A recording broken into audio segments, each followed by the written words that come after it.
We came with Ross. Well, we were from the beginning to come at different times. Yeah. We never come at the same time. And the boat sometime in the middle of the super campaign. And so you want to hear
well, I know you are your own because you only live.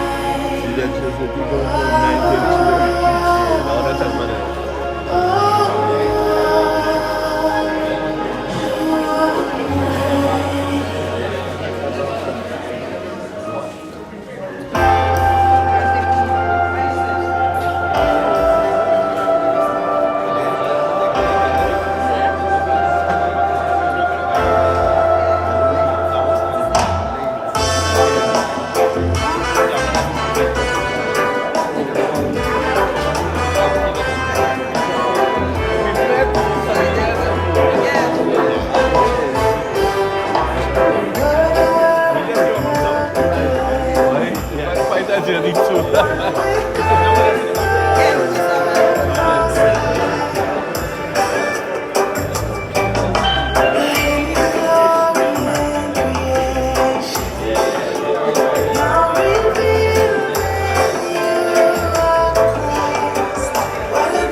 Yeah, good afternoon, everybody. Very good. Wow. Would be afternoon if you wanted to. Yeah, good morning, everybody. Good morning. Yeah, pleasant day, pleasant day, pleasant day. We are about to start this morning's proceedings from our dearly beloved brother Vernon Shabaka Thompson. I would like to sincerely apologize for the no current situation since the has took the current away for the day. However, brighter angels are here to shine up. You know? Amen. So we give thanks for all in attendance today as we pay our special respects unto our dearly beloved brethren, Vernon Shabaka Thompson. Highly high, highly high. We hold up good and how pleasant it is for brethren and sisters to dwell together in one perfect love and unity.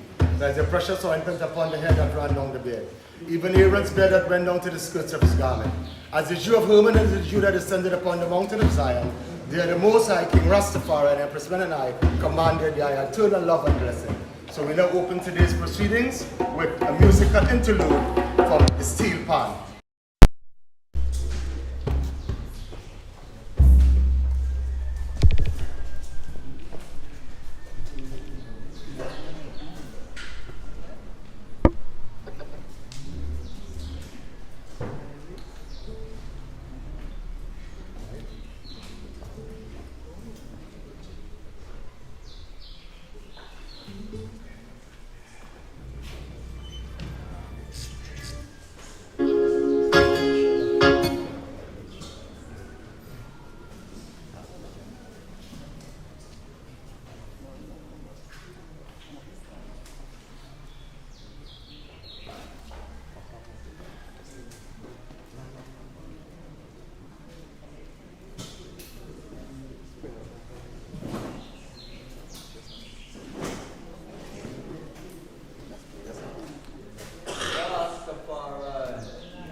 give thanks.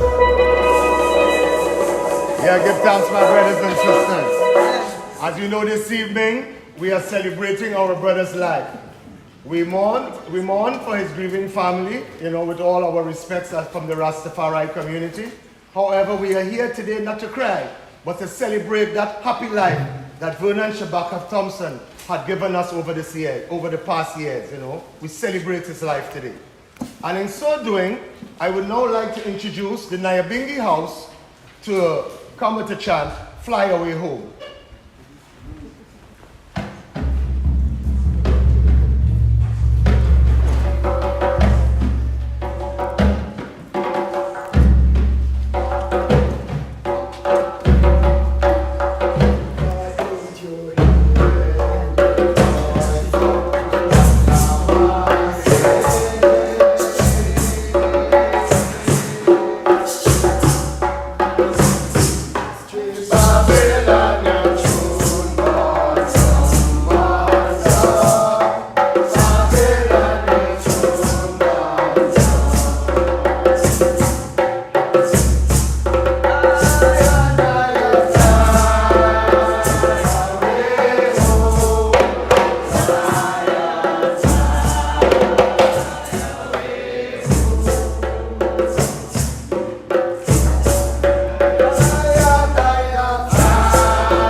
You know,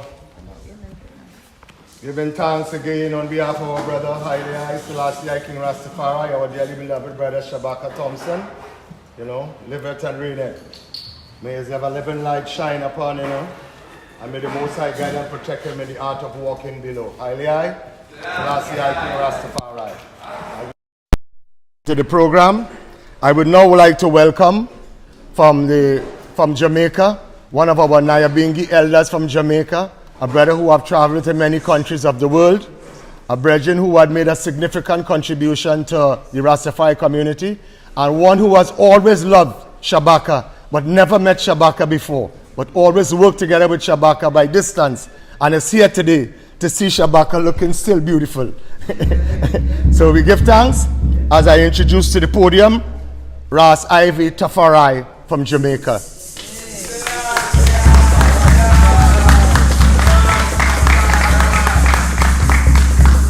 Family, I won't stand at the podium. There's no microphone here. I just come and be alone.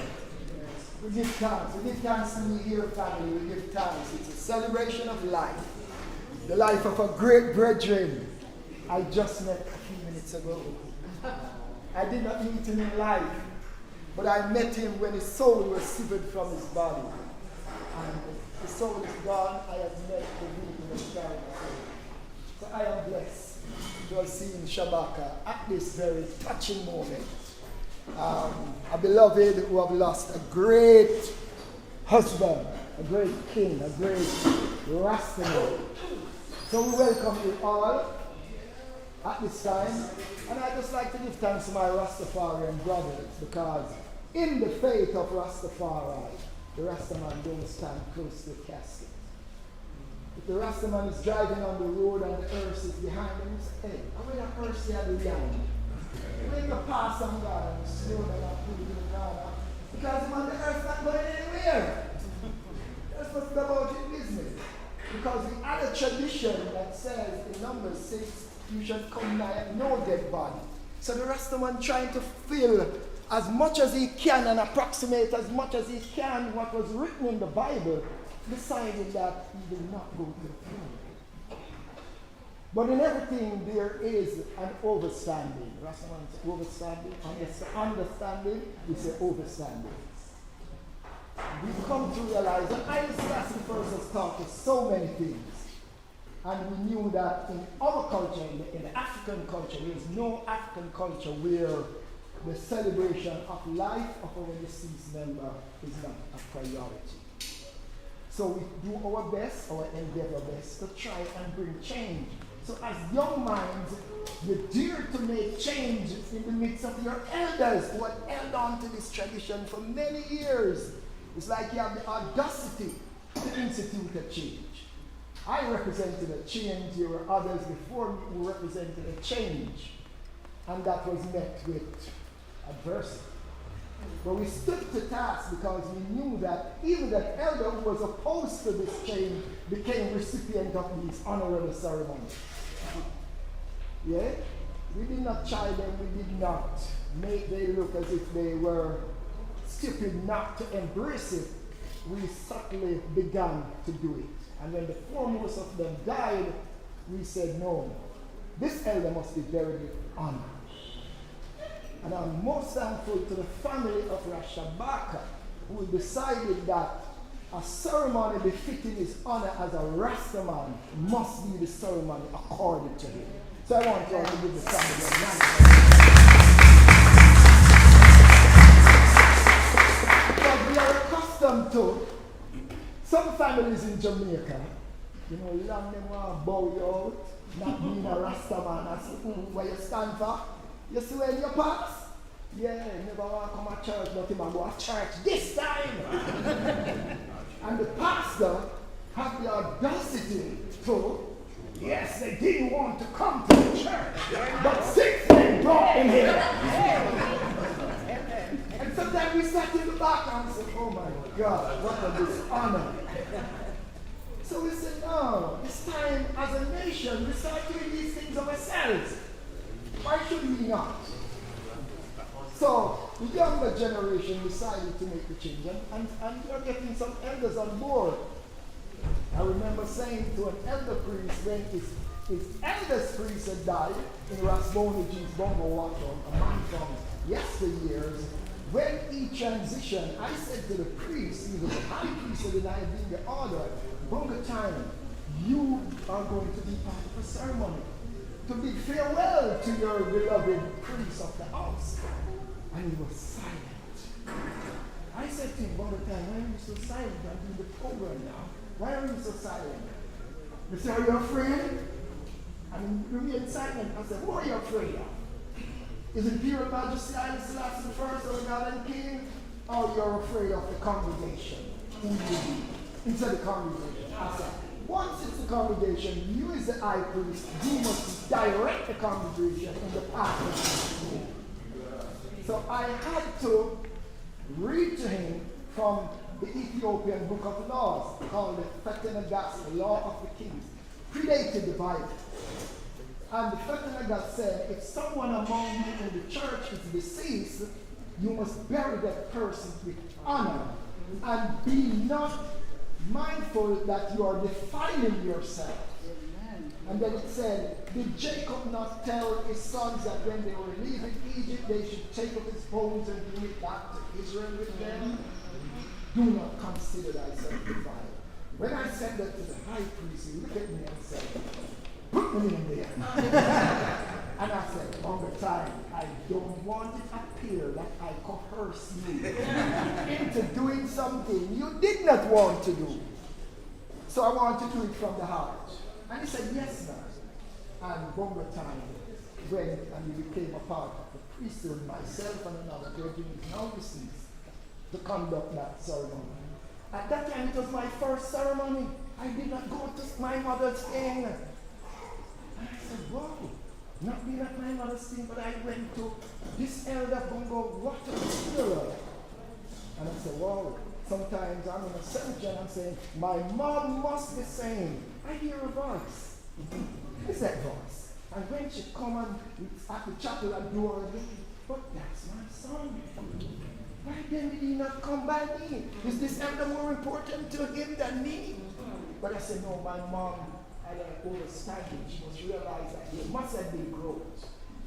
That's why I made that change. And she probably stood there and said, and this did well. So, my first time in Trinidad, Shabaka brought me here.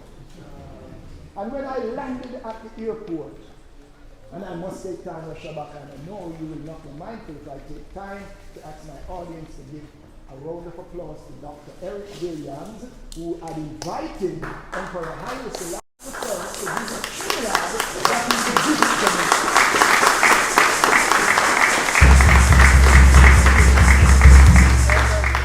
Because when I landed, I said, wow, 1965, Dr. Eric Williams had a vision in the Caribbean, those colonial days. And for him to have gone to Ethiopia in 1965 and extended a royal invitation to Emperor Haile Selassie I to visit Trinidad and Tobago, that man had an insight. Because he invited the foremost African leader who was fighting for the liberation of the continent and established the Organization of African Unity in 1963. So Dr. Eric Williams was on par with his African culture. Give him again a nice round.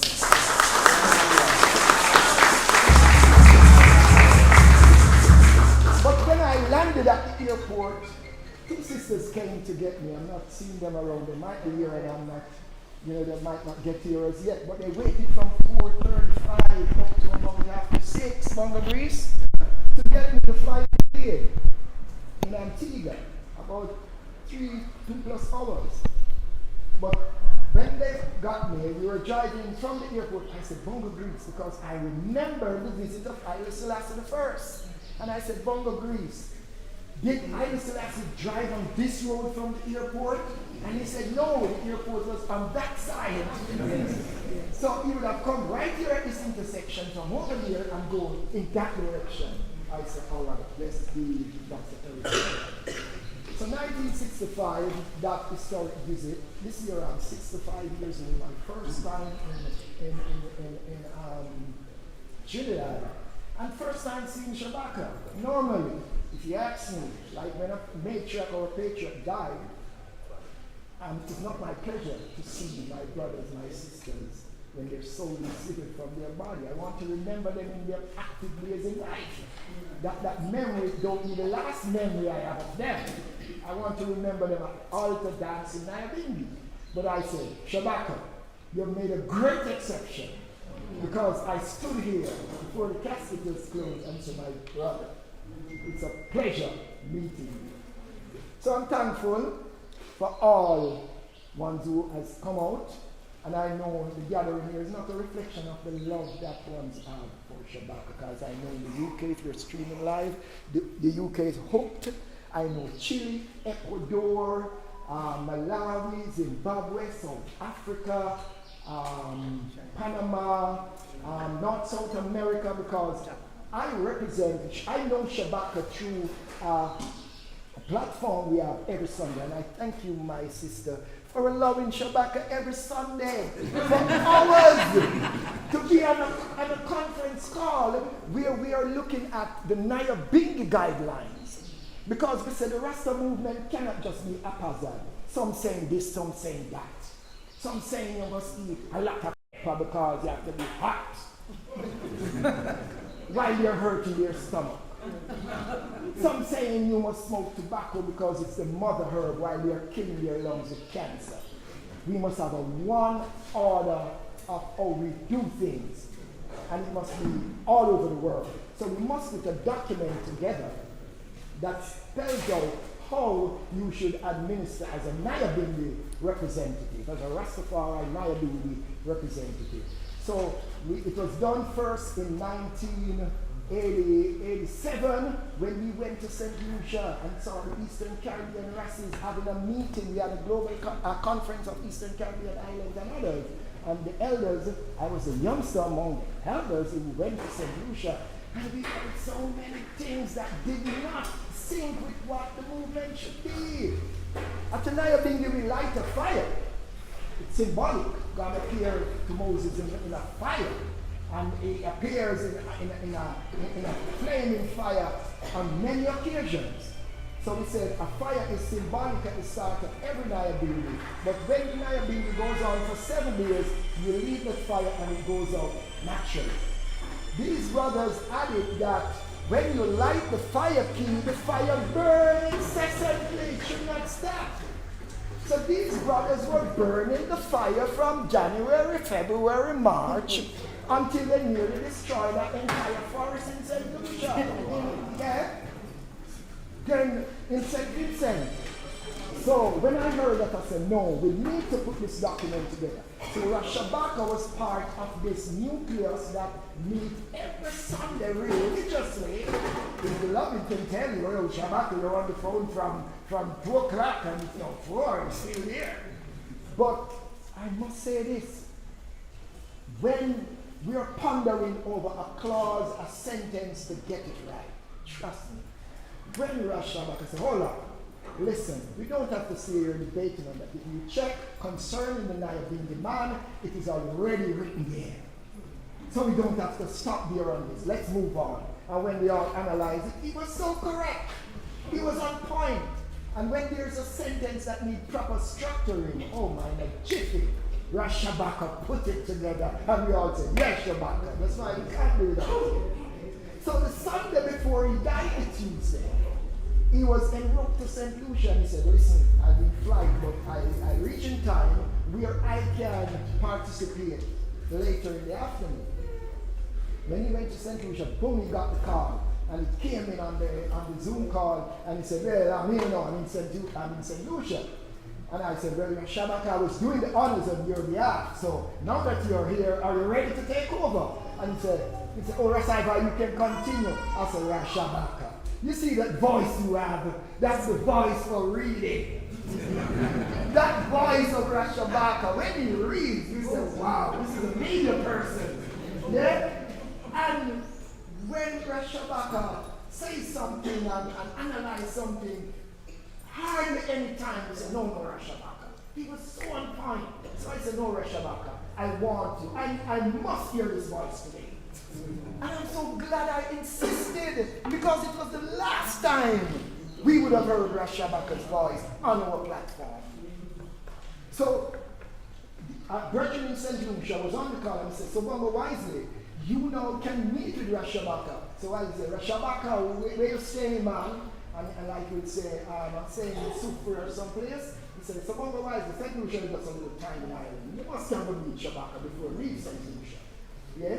And because he's going to meet Tuesday. I said, Bongo Wisely, meet Shabaka tomorrow. Don't wait until Tuesday. Go and meet him. And I was so persistent, trying to tell Bongo Wisely, go and meet Shabaka. Only to find that Wisely waited until Tuesday. And Tuesday he arranged with Shabaka on the phone the time when he was flying out and the time they would have met outside the airport to see that dragon. Because Bongo Wisely would have also met Shabaka for the first time. And he delayed to meet with Shabaka. They planned the time, Shabaka went off the phone, and Bongo Wisely now was making preparation to go out to the airport. Bongo Greece called Bongo Wisely to say to Bongo Wisely, Shabaka passed you, man. And Bongo Wisely said, no, man, you just talk to Shabaka this morning. Shabaka is okay. Bongo Greece said, no, man, I tell you, I called the phone and someone answered the phone saying that the great his phone died.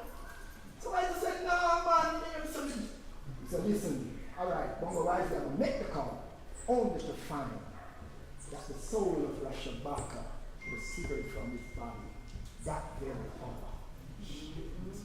So this is Shabaka, and I thank Bongo Greece for his persistence in saying, Rasai, your presence is needed. The community here are still reluctant to embrace these ceremonies, and I think your presence will have magnetized more to come. So I thank my Rastafari brothers and sisters here who has come out, some probably still on their way, some alive at the back. I thank them for realizing the importance of coming out. We thank you all from all different religions coming out to embrace the life and work of a good brother, Shabaka. Yes. Give thanks.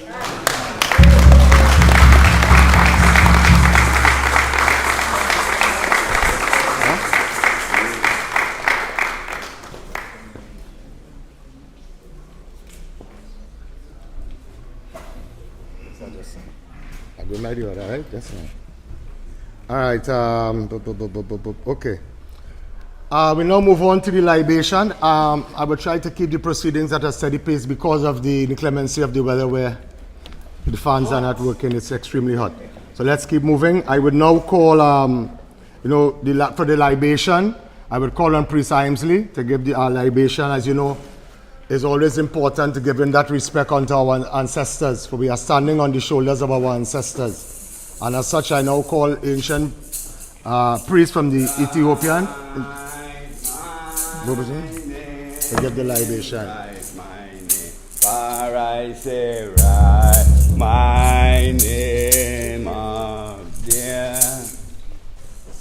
For I say right, my name, right, mine. For I say right, my name up there. Selassie, Jah.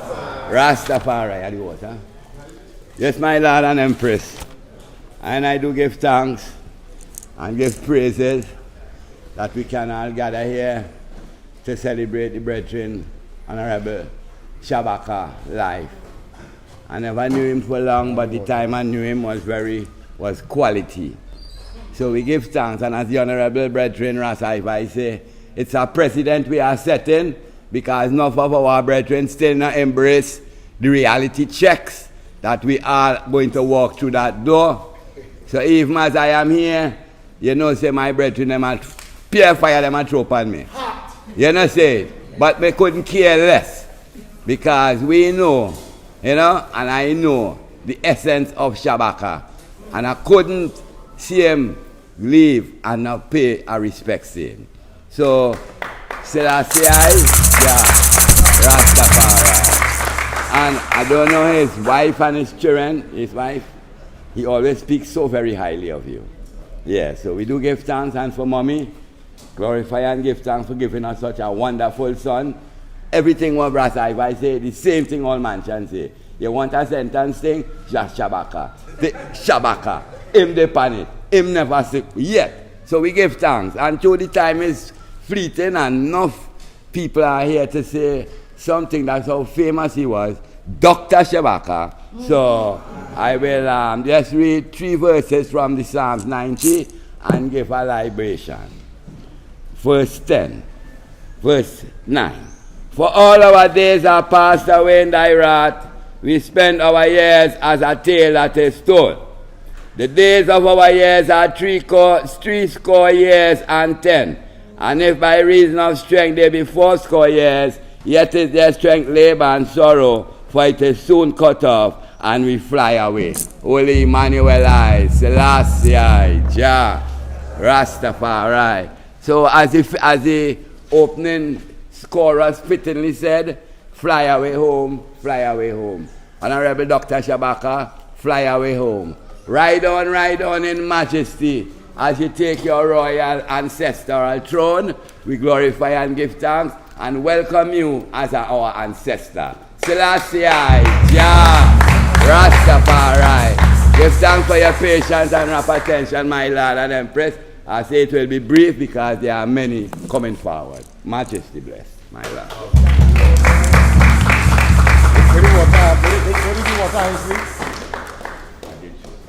Yeah. We give thanks again. Now we are going to call a very important person to the podium, one who has given us a faithful, a reliable, and a dedicated servant. We now call on Shabaka's mom to the podium. One who is still standing very strong.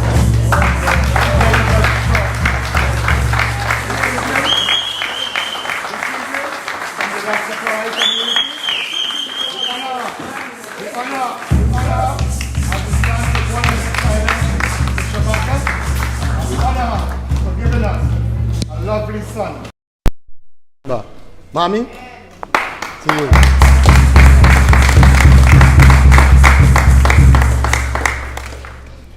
Good morning, good evening, good afternoon, whatever, everyone. What must I say? Father Almighty, you know my heart. I could hardly talk, but you know the secret of my heart. And I thank you this day for each and everyone who gathered here today. Father Lord, you know how I am burning inside.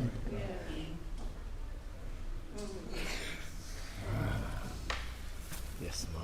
We know the heart. We know the heart. Give her a nice round of applause.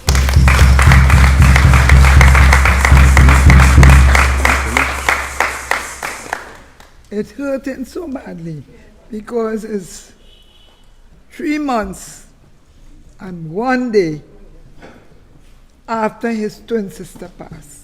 Oh my gosh. So you know I have it double. Oh. But may the Lord keep them together. Yes. Keep them, because I know she come for her brother. I don't care what nobody say. True. She came for her brother. Yes. Because they were inseparable. Wow. Every Sunday he goes around the Shabaka and walk. I said, why you stay so long? I went by Vernon. Oh. He had to go by Vernon for fruits and whatnot. So I pray that they all, both of them, will live together. Stay together in life and in death, stay together. And I wish them that someday I will see them soon. Amen.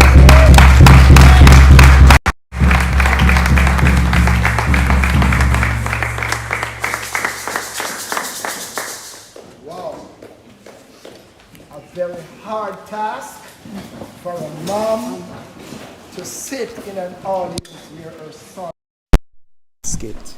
And as she said, she got it twofold. I heard this, that Shabaka's sister, twin sister, had died. And I concluded just as you did. That sister said, Shabaka, I can't do without you now.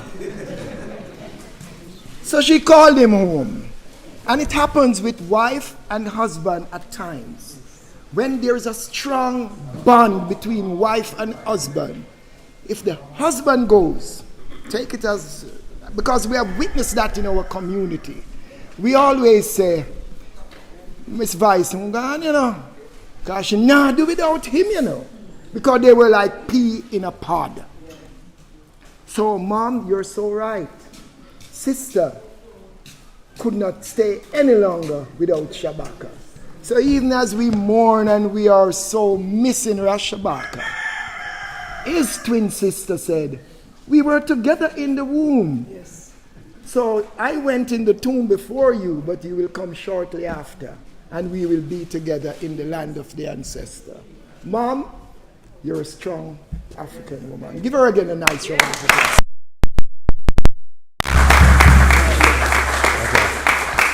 Okay, before we move on to the presentation and the tributes, I would just like to read one thing on behalf of my dearly beloved Brother Shabaka. I don't know how good my eyes are.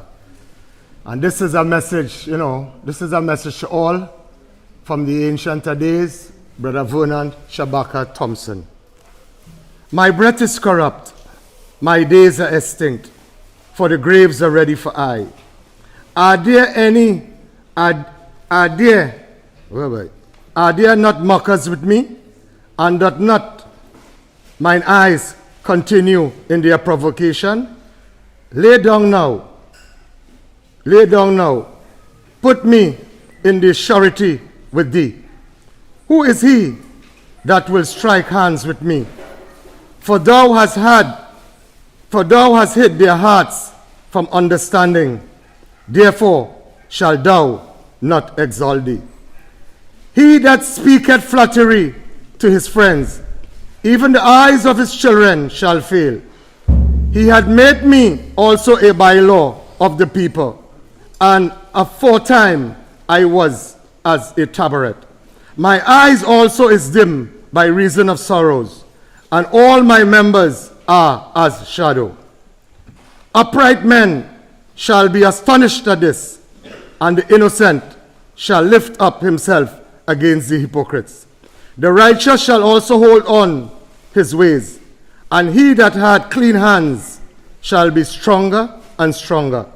But as for you all, do ye return and come now, for I cannot find one wise man among you. My days are past, my purpose are broken off, even the thoughts of my heart. They change the sight into days. The light is short because of darkness. If I wait, the graves are my house. If I wait, the graves are mine house. I have made my bed in the darkness. I have said to corruption, thou art my father. To the worms, thou art my mother and my sister.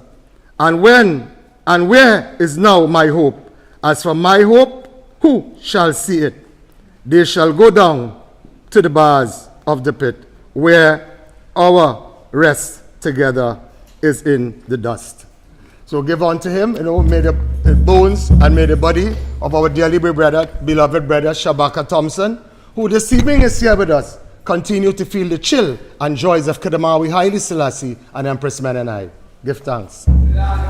So we would now do the tributes with Brother Ricardo, personal musical tribute, nephew. Then Sister Tia would follow, and then Amo there. So Ricardo, personal musical tribute.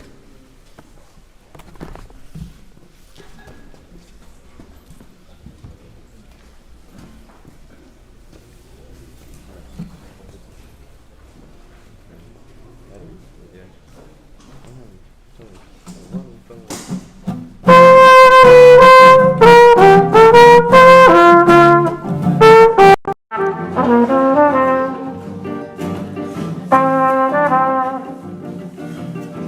you.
Sister Theo.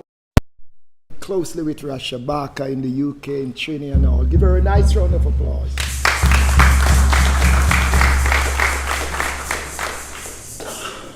Greetings, everyone. This is the most daunting task that I've ever been given, but Angela asked me to speak and to address the gathering and give an update on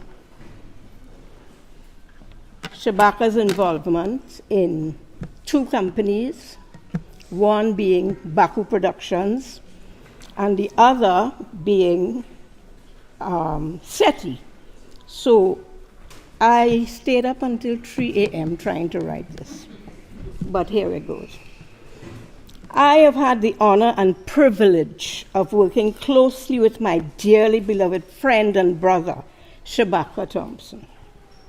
Our work together began in 1985 when I joined Baku Productions, a performing arts company led by artistic director Shango Baku. At that time, the company was involved in the production of a full-length drama entitled One Bad Casa, an exciting piece of drama that can only be described as a social document in dramatic form. Initially, the play was performed at leading theater venues throughout Trinidad and Tobago, followed by a tour of schools in both islands. Having been steeped in practice, we then focused on theoretical material in the form of a 3-day seminar for teachers entitled Drama Across the Curriculum. 100 secondary school teachers attended the seminar. We then turned our attention to the international arena, and 1 year later, in October of 1986, a 7-member team left these shores and traveled to London. I was privileged to be among that team. The seminar and subsequently the tour of Britain was made possible through a collaboration between Baku Productions and British exchange teacher Annie Cornbleet, who was at the time on a special assignment by the Commonwealth Institute's Teacher Exchange Program at Arima Comprehensive School. The tour included performances of the play in schools and communities in Inner London and the North Midlands. As stage manager and a company director, Shabaka played a pivotal administrative role in ensuring the success of these major projects. After the tour, Shabaka and Shango Baku remained in London, and together with British exchange teacher Annie Cornbleet, they formed SETI, Cultural Exchange Through Theatre in Education, a registered charity and the recipient of the prestigious Gulbenkian and the Sainsbury Award, among others. SETI's impressive and prestigious profile was extended to schools, theatres, libraries, and museums, and was also extended to the African Historical Theatre Project, PANAFEST. PANAFEST is a cultural event held in Ghana and is the most celebrated Pan-African festival in the world. I could go on and on to expound the great accomplishments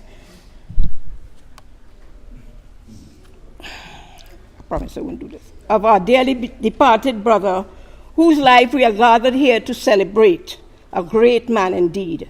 However, time does not permit. So I'll end by saying thank you, my friend. Your life was well lived. You have touched the lives of every one of us gathered here today, and we are all better off having known you.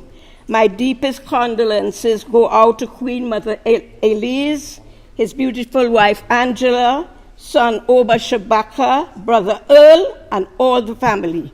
Rest well, my friend. Rest well.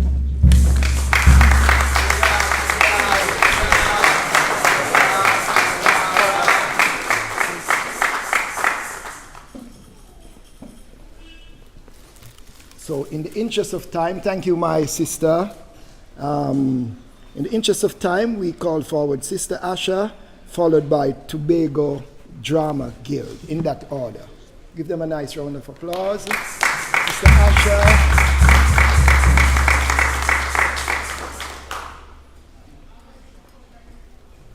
Coming to do poetry. Give her a nice round of applause, family.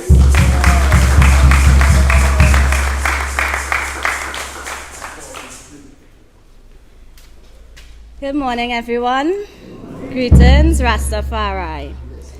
Shabaka, the epitome of humility and scholarship, with the determination of a lion, brought his brand of discipline, dedication, and excellence to the Tobago Drama Guild. For that, we are very thankful. Shabaka, the Carnival band leader and community leader, supported our theatre productions as an actor. He played Kanga in A Calabash of Blood. During COVID times, Shabaka would rehearse on Zoom and in person where it was permitted. That's to show his dedication.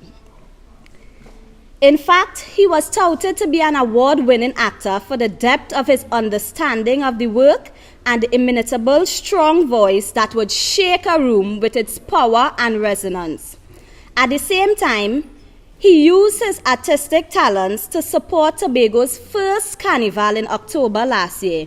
He enthusiastically linked London and Tobago with a display of quality with his section, A Taste of Notting Hill. We know that the ancestors would be pleased to welcome our brother to the seat among the vulnerable and noble spirits. The Tobago Drama Guild will forever hold Shabaka's memory dear in our hearts and in our approach to the arts. He will resonate in every corner of the guild space until we join the ancestral walk alongside him. So that was the Tobago Drama Guild. And because most of the persons here insist that I do a poetry, I will do one that I think represents Shabaka. A long, long road ago, history happened to me. Strange folk came to my lavish land to steal African human beings. They called themselves traders, but I named them murderers and kidnappers. For I was a mere wisp of a maiden, a beautiful one at that, when one yoked my neck, shackled my feet, and crammed me into the bowels of Her Majesty's ship. As the oceans raged beneath my head, my soul cried out, though my tongue was lead. For never had I felt such fear, like gasping for air. That was not there. I landed, stark naked. I did not know where. The only man I knew was he who brought me here. He tuned my senses to the sound of the slave bells. Ting, ting, ting. He taunt my flesh with his whip. Whap, whap, whap. I soothed my spirit to the sound of a stolen drumbeat. Putum pum putum putum pum putum putum pum putum. I blazed my feet in the fields. Then my womb inflamed, swollen with promise, so far away from home. And I birthed the glorious carnival. Yes, it came from my loins as a sacrament for you, my children. So celebrate and remember me. Yes, carnival is we own. Africa give it to we. And when it bite we, it's poetry, speech, song, dance, mass and pan. It's fire and make believe. It's cambule and stick. It's the Lego in we body. So celebrate and remember me. Pity Lily, Shafinu. Pity belle say a fou, pity belle maliwe, so la jamle mati tife. Thank you.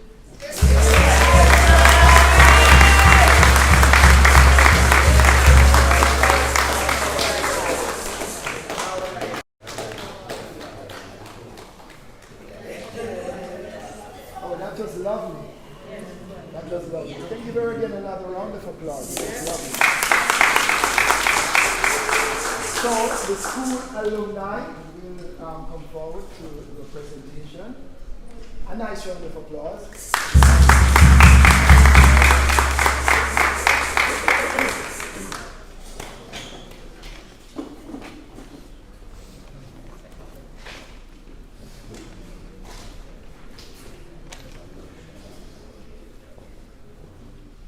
I want to say a pleasant morning to family, friends, and well-wishers, and to all who are witnessing this live tribute in celebration of the life of Shabaka, Vernon, Grant, Thompson.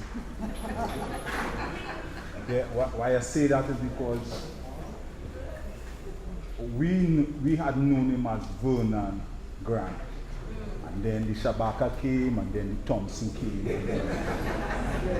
So moms will know that. Yeah, moms will know that.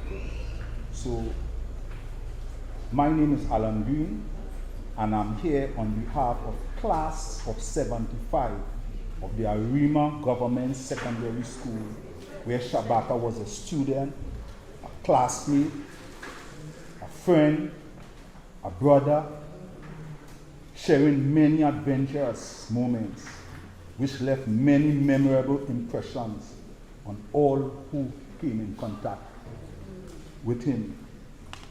And as the brother said just now, when it's needed for Shabaka to fix a sentence, and is from this school where it all started. And he was very, very intelligent and very objective person. Shabaka was part of an famous group in school, comprising names as Ronald Sugar Paris, Richard Levi Reed, Alpheus Charles, Keith Wooden deceased, Rudolph Hector, and many more, so many that you know it's so many to mention, even though all who are present here and all who are not. Just remembering when the Atherton's family will welcome us at their residence at Lawrence Park, and we will be playing football, cricket, music, and everything that you young people did. Shabaka was part of it. But one remarkable thing about Shabaka at that age was his inclination and love for culture, drama, acting, and planning of events. From that tender age, because our group will play football, soccer. He will have to play. But soccer wasn't his thing. But things like acting and drama, he was all inclined to that. But he was bestowed with that ability that even though if we play in a five-a-side football and we need one more to make it, we'll beg, come now boy Shabaka and thing. You know Shabaka is the man is going to score that last goal to make. That Shabaka aiming so, the goal so, and Shabaka and that ball doing so.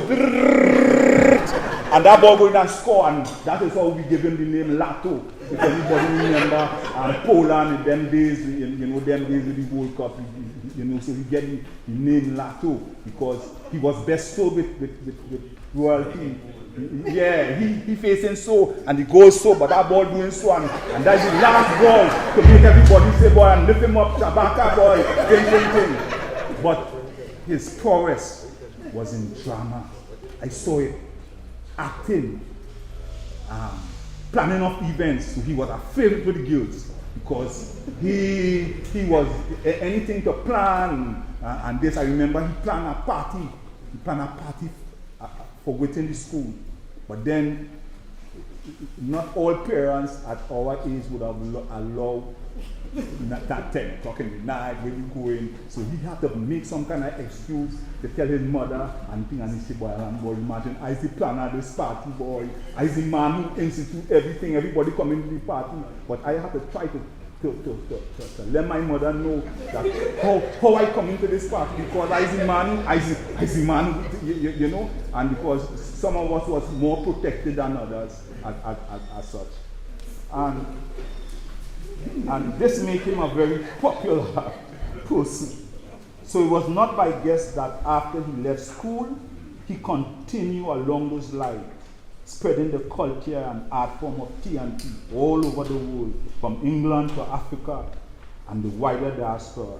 To my beloved brother, Shabaka, your legacy will always live on.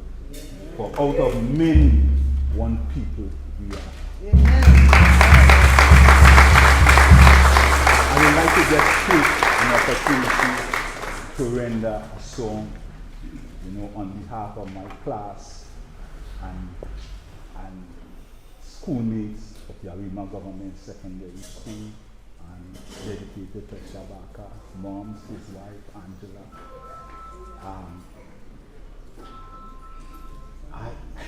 I just want to make a joke about Shabaka. Well, when we're growing up, we will have many, school girlfriends. Yes. But Shabaka was always lucky with Angela's. So I said, and this girl was mad. I don't know if she's watching, if she's looking, who don't know, but I know because Shabaka sit down here. She's here. Shabaka sit down here, and I sit down here. And sometimes she will come, Alan boy, I talk to your partner for me now, boy. And we are staying. So when we meet after school now, and he tell me about Alan, he come back from England, and he might come and visit me. He might be doing some drama in Fiverr school. I went and meet him, and he said, boy, Alan, always some years in Trinidad here, boy, always take men, heroes and thing, boy. He said, boy, no, we think. I said, so then he tell me, I have my wife, she's named Angela. I said, what? I said, well, you look with them, Angela, boy. And we laugh it out as friends, So I would like to dedicate this song to him, Even though we don't have electricity, but we don't need that. We're going. Acoustic.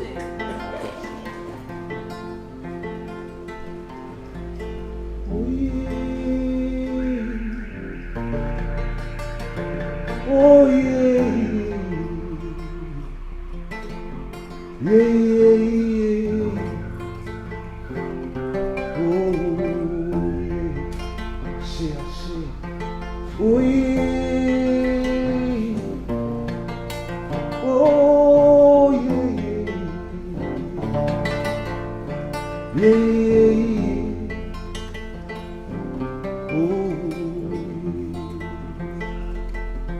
If you give a little more than you take, and if you try to fix more than you break, and if you're the kind who take the time to help a stranger in the rain, there's a place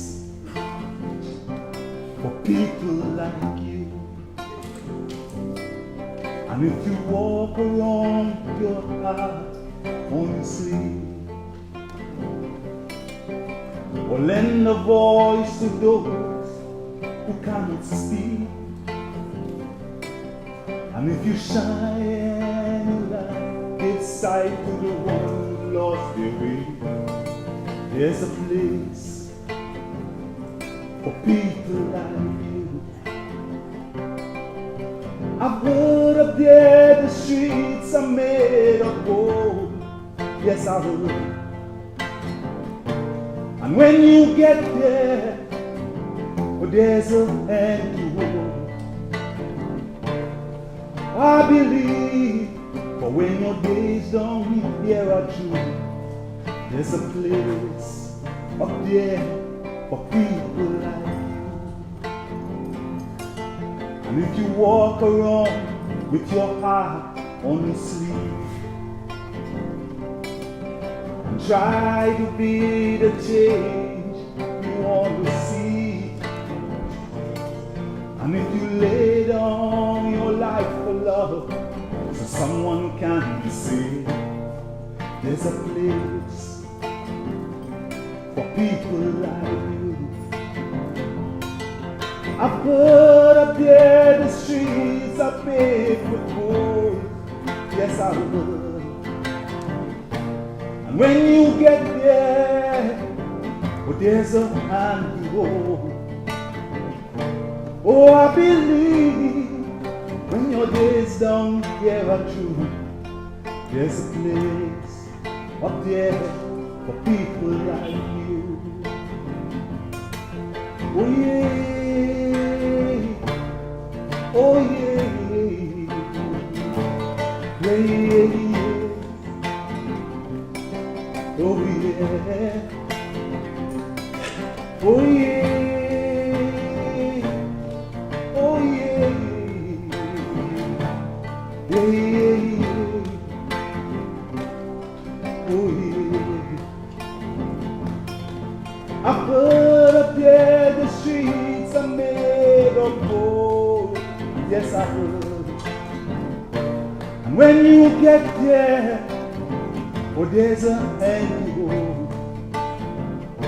Oh, I believe, but when your days down here are through, there's a place up there for people like you.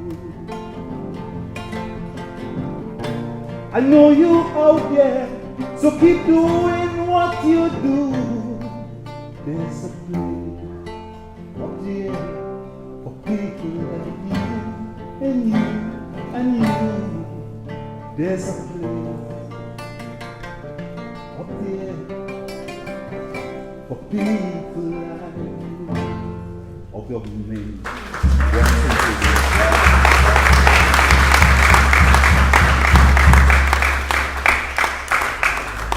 Truly a celebration of life. What a wonderful presentation. Give him again a nice round of applause. And it's time we call our International Carnival UK to just come and do your presentation. Give him a nice round of applause. Coming all the way to the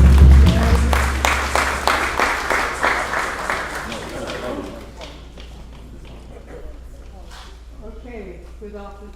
Good morning, everyone. Okay, this is a tribute that's come in from somebody in the UK. So I'm just going to read it out because we made a big effort to make sure that we got it on time. Right, so this is from the chairperson. Is it the chairperson?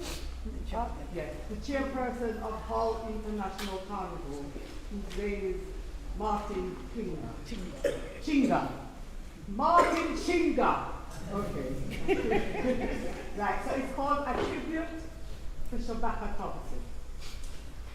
After the very sad news, I hope the family is doing well, as you can't be expected in these awful circumstances.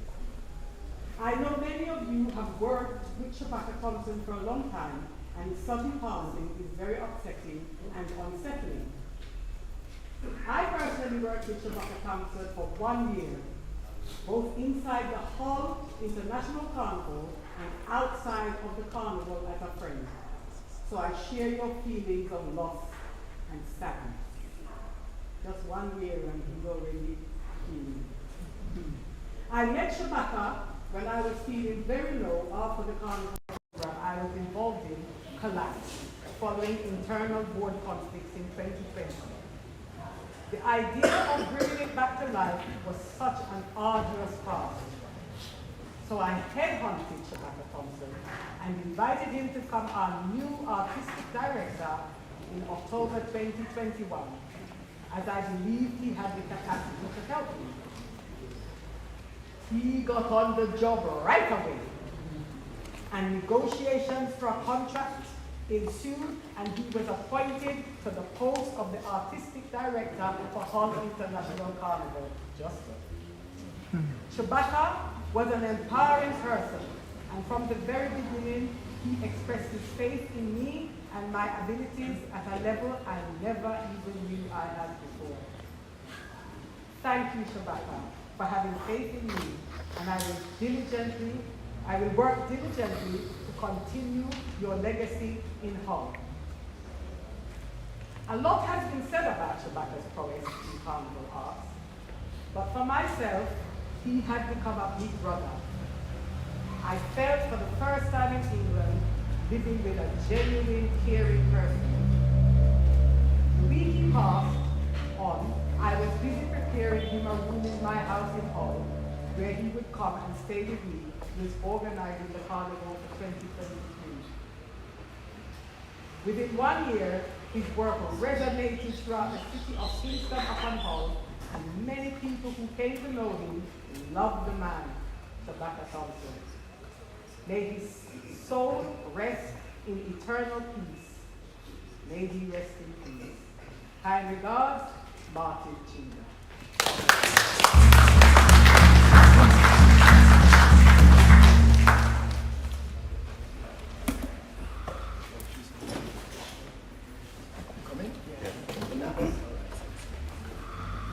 And then in an order we call Moses Decor to follow.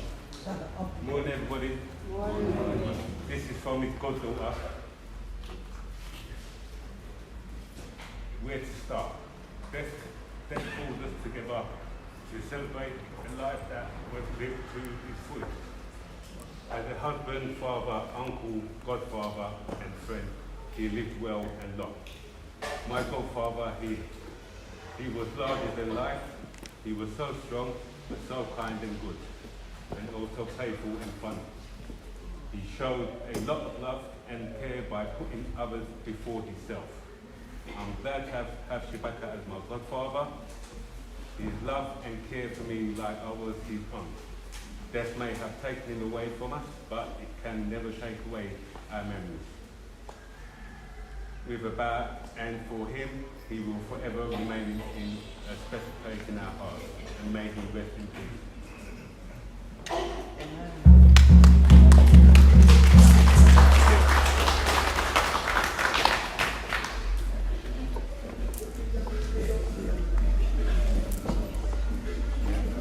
Okay, now I'm going to talk on my own behalf. So, for those of you who don't know me, my name is Hawkins, and I wrote this tribute to Shabaka sort of a couple of days after he passed, because it seemed to me that it was the only way to keep myself from falling to pieces. So I thought, well, okay, that's what I do, so let it do.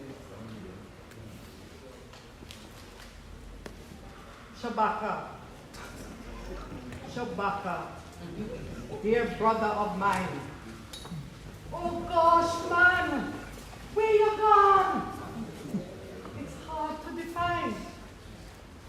No words can capture the impact you made. Your passing has left us all feeling dismayed. In grief and disbelief, my soul betrayed. It seemed I split into two people on the sofa that day. I was beside myself, in woe and in pain, repeating, he's gone, again and again. Flooding memories of the experiences we shared. We must have always known each other, we would often declare, in other lives. We could have been kith and kin. And in this life, 1986, our journey will begin. From TNT, UK, we did the SETI, Baku, UK tour. Then Manira Theatre Company welcomed you to our door. Later at YA, you offered a helping hand. It seemed like some cosmic plan. With YA and ABC, another adventure began. With your devoted wife, Angela, and Oba, your son. From YA and Carnival Village, we became the core. The core is, what is the core again? The Creative Organizers Resource Enterprise, which is a company, a carnival company that we started with Shabaka England. And from Yarn and Carnival Village, we became the core.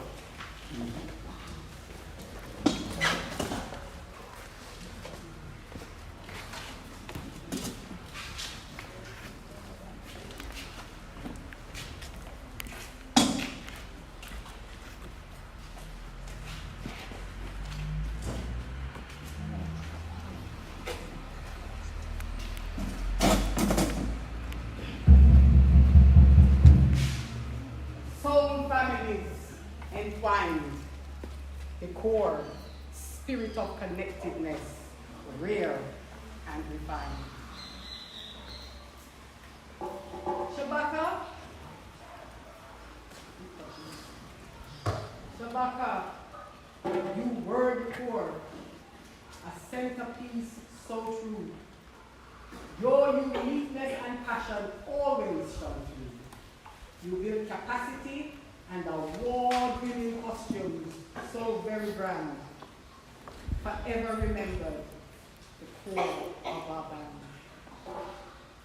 Now Jack and Vernon, your twin sister above, have called you home with boundless love. My brother from another mother, till we meet again. See you next lifetime, my friend. This is not the end, because we know you are somewhere around the throne of Jah,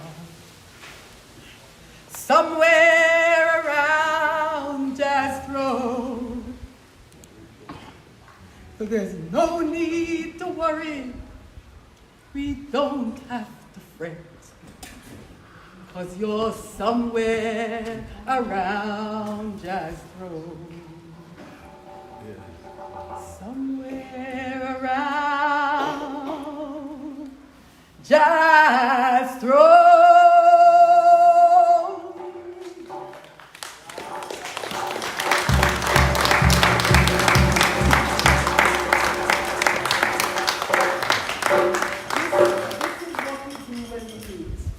Every meeting, every time, we form a circle and we take our right hand and we give to the left hand. That is how we've always done it, and today is no different because we're here. So, and as we do this, just so you know, and you can please join in with your own hearts.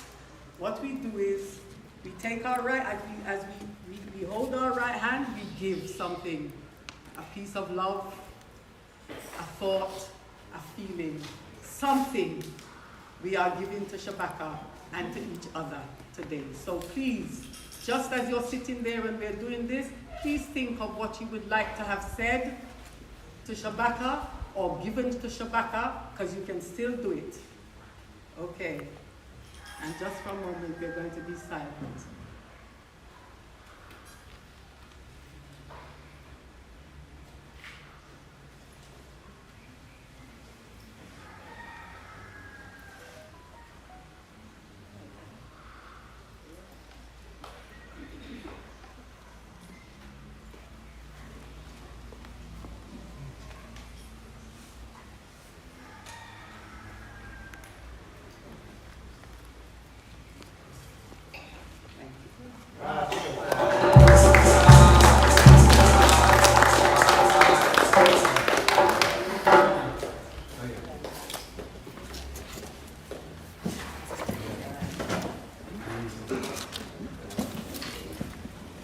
Good morning, everyone. Good morning.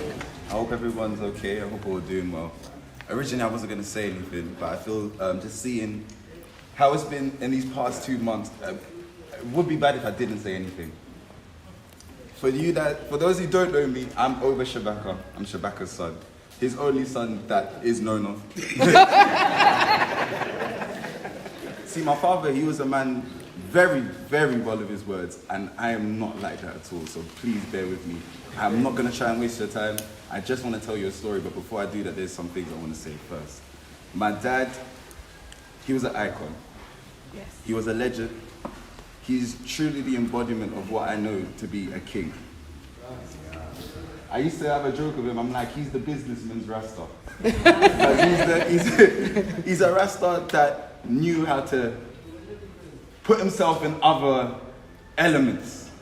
He knew he's a man, nowhere he's going out, he's not going out anywhere without his shoes, his shirt. So he's nice, he has to look clean. He has to always look best. He has to look proper. My dad always told me you have to enunciate your words. But you all know him as Shabaka's the man, I'm going to tell you something as Shabaka's my dad. Now, I have a problem. I lose my phone all the time. Any of my friends, they could vouch that for me. I lose my phone all the time. And I have a big issue that I lose my phone at Carnival. Lucky enough, I have the same phone for 2 years ago, but I've lost this phone about 3 carnivals over, and I don't know, I still have it. Last year, Carnival, Notting Hill, not Trinidad. Last year, Notting Hill Carnival, I lost my phone. It wasn't a problem. Someone said, yeah, they will meet me, they'll give it back, yeah, we will. That's cool. The only issue is my phone died. The last person who talked to them was my dad. They said that we will meet them at a train station at 11 o'clock. That's fine. So I was like, cool.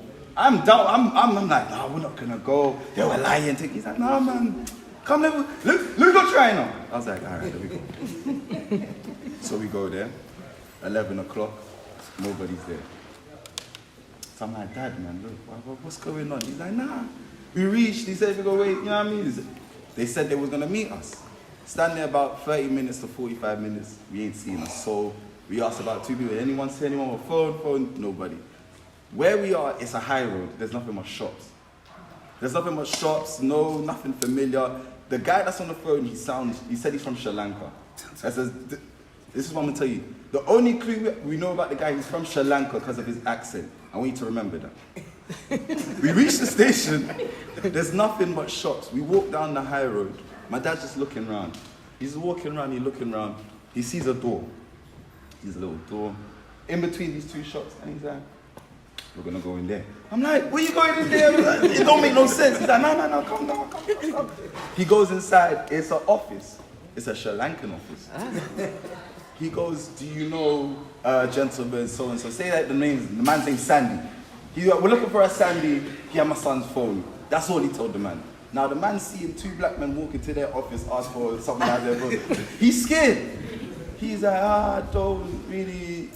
My dad, as he being, explained the situation with pure grammar, diction, and calmness. And you know what the gentleman said? I know him. You know what he said? I'll give you his number. And so said, so done. We got in contact with the person that had my phone.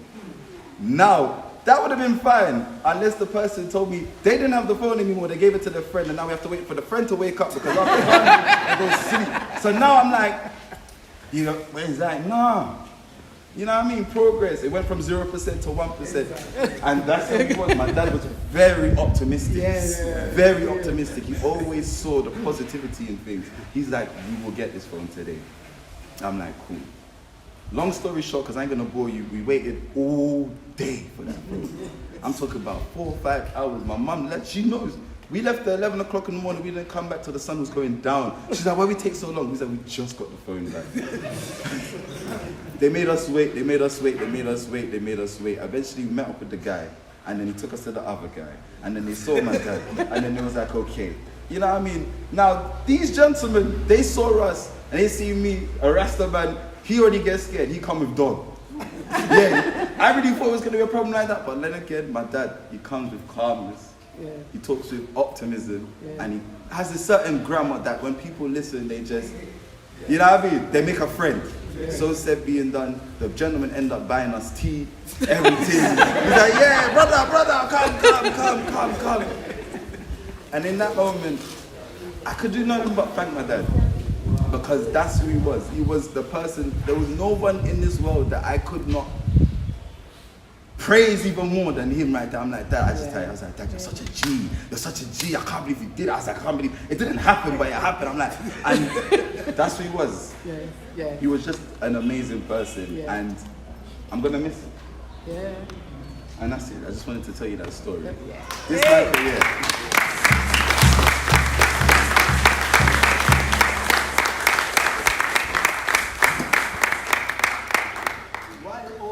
Talking, I felt Shabaka in a nice, cool way.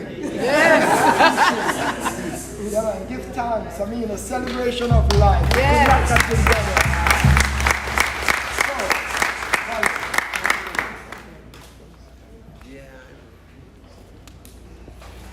This track that I'm about to play, this is the same song I played in his sister's funeral.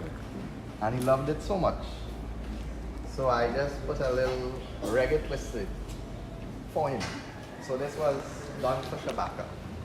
So feel free to sing and join in. Goodness of God.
Shabaka Thompson in a eulogy to be done by cousin Ollie Rajkumar. Give a nice round.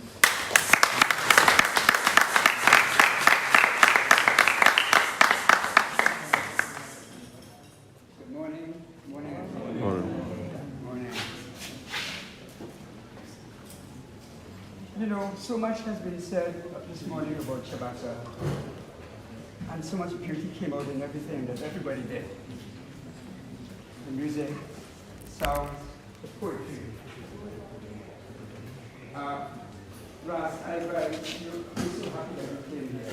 It was so long in coming, we thought that we would never get you. But Bongo Greece, Bongo Greece doing what he had to do, and Angela sticking to it. It happened. Joyful morning. Auntie Liz, Oba, Angela. A joyful morning. My name is Halik Rajkumar. I am Shabaka's cousin. So condolences to all the family. And Ross, I'm glad you managed to come down. I had breakfast with Earl a couple of weeks ago in New York. And I know how sad he is. And we celebrated Shabaka in New York a couple of weeks ago. And he really couldn't make it because of his health condition. Vernon, Norman, Grant, Tracy, Thompson. We are Tracy's. I come from the Tracy side of the family, from Shabaka's Norman. Hi, Tracy. So we all come from one big, diverse family. It's amazing how Auntie Elise toiled so hard for these talented children. They were not only talented, they were the top of the game. Vernon, Shabaka, Earl, making mass and playing carnival all over the world, dancing like men shall never had a king before, like Earl. Yes. Yeah? And of course, Ross playing magic. I was in Canada, Ross, when you were making magic with Barataria ball players. Where's Ross? Yeah? Making magic, my little cousin, great little Ross, good footballer. So we came from that number 18, 10th Street in Barataria, where my mother was born, where my mother grew up when she left Chatham, because Auntie Clemmy was appointed. The mic is working now? No, I don't know the mic. Yeah. Yeah, Auntie Clemmy was the appointed ambassador from Chatham to Port of Spain and the environs. Auntie Clemmy and Auntie Farrell. And every time there was a problem in the family, we went to number 18, 10th Street in Barataria. My big sister, Gwyneth, was born there. My mother grew up there under the loving care of Auntie Clemmy. Her name was Agatha Tracy Thompson. And we had Auntie Elise join. I will tell you how my cousin Norman met Auntie Elise in Togo. That's for another time. It was love at first sight, and he started to write letters in those days. It wasn't email, it wasn't WhatsApp, it was letters that you said would go from Barataria to Arima, from Arima to Sandy Granny, from Sandy Granny to Kumana, from Kumana. Oh, stop at Kumana, good. So, by the time he started to court Auntie Elise, and by the time she came down with us in Barataria and lived as part of the family, we recognized that this is a strong, talented, hard-working woman. And she became part of us, Auntie Elise. I know her since I was born, right? Yes. God bless you. So that was the environment in Barataria. A lot of activity. The Thompsons were good community people. They participated in everything community, and as I said before, there was that diversity of family, the Chinese one, the half-white one, the very dark one, the kind of Indian one, the one who looked like me. We all converged there, whether there was sickness, whether we had to go to QRC and somebody had to go buy books as my marshal. It was Auntie Clemmy who used to take us home. When I got into trouble, it was Auntie Elise, my mother, to sell for she couldn't sell it. To take me to Port Hospital, right? Don't tell him what. So we're here to celebrate Shabaka's transition. And I really enjoy your traditions, and I'm happy that you all have us here. This is a wonderful, joyous occasion, transition, celebration. Thank you. I would not want to go into the detail, because out of Shabaka's book, which I still trying to finish after 3 volumes, I came down to 12 pages of tributes. Out of these 12 pages of tributes, I'm going to keep it to about 4, because a lot has been said by our dear friends, Theo, who knows Shabaka. Theo is my old schoolmate, very talented Theo, from since she was 12 years old. Talented and bright, bright, bright. With Baku Productions, and then with SETI, and then with the core folks from England. Thanks for coming, the core. So we know a lot about what Shabaka did, and we know that Shabaka had, apart from his core siblings, Ross, Vernon, and I hate to use the word core siblings, Earl and Ross, Earl, Ross, Vernon. I'm missing one. I'm missing Shabaka. Other siblings, and I must mention them: Willa, Michael, Yvette, Mervyn, Neil, Cindy Ann, Charlene, Barry, Brian, and Dwayne. All siblings. We don't talk about half brother and half sister. That's his brothers and sisters, and those are my cousins. Yes. Right? We don't talk about half in our family. Right? They all send their love, and some of them are not here and they couldn't be here. But we grew up in that big yard in Baratier with the 2 mango tree and the plum tree, and with Attaboy sometimes playing Big Chief. And then Auntie Clemmy sending for me and said, "He playing big man, but you 2 years older, and he go and take care of you for me." Attaboy is in England now since 1967, I think. Right? All these nephews and nieces in this yard, in this color, this big yard with these fruit trees, and all Auntie Clemmy's children, grandchildren. She was the boss. Auntie Clemmy must have been 6 foot tall. She was about 6 foot tall and had green eyes. Right? So Shabaka and his siblings and his cousins grew up in this milieu of extensive and extended family. We had a lot of fun. When Shabaka left to go to Montreal, he picked up his theater there. He got his diploma in business and social studies, and he became more and more involved in the arts through Caribana and so on. But let me remind you that his first introduction to Carnival was playing in Auntie Clemmy and her band of grandchildren in the Quasi Juve. Right? And they used to bring home prizes, Auntie Elise. Yes. They used to win. Right? They used to win. I was there with them on a couple of occasions. We used to win prizes. Because Auntie Clemmy and this band of grandchildren would head down to the Quasi Juve morning. And of course, a great influence on his life was through Shango. And I think Shabaka's real career started because of one bad casa, and the fact that he stayed in England with Shango and Baku Productions, and started to do his thing there with SETI and so on. Okay? Ya Asentiwa. When I was in England, Shabaka took me to Ya Asentiwa and the Tabernacle and Ebony Steel Band. I'm a steel band man by the way. Anybody else and Mangrove and so on. And Shabaka was so humble. He did not tell me, and I did not ask. He just was being very hospitable to me, and he picked me up at the airport and showed me around. But Ya Asentiwa owes a lot to Shabaka's development of the center, what he did socially, what he did in terms of Caribbean politics, what he did with the arts and culture and mass, and it springboarded him, of course, to many things after that. ACASA, the Association of Constituents and Super Shabaka and Lord Taylor, instrumental in the formation of that.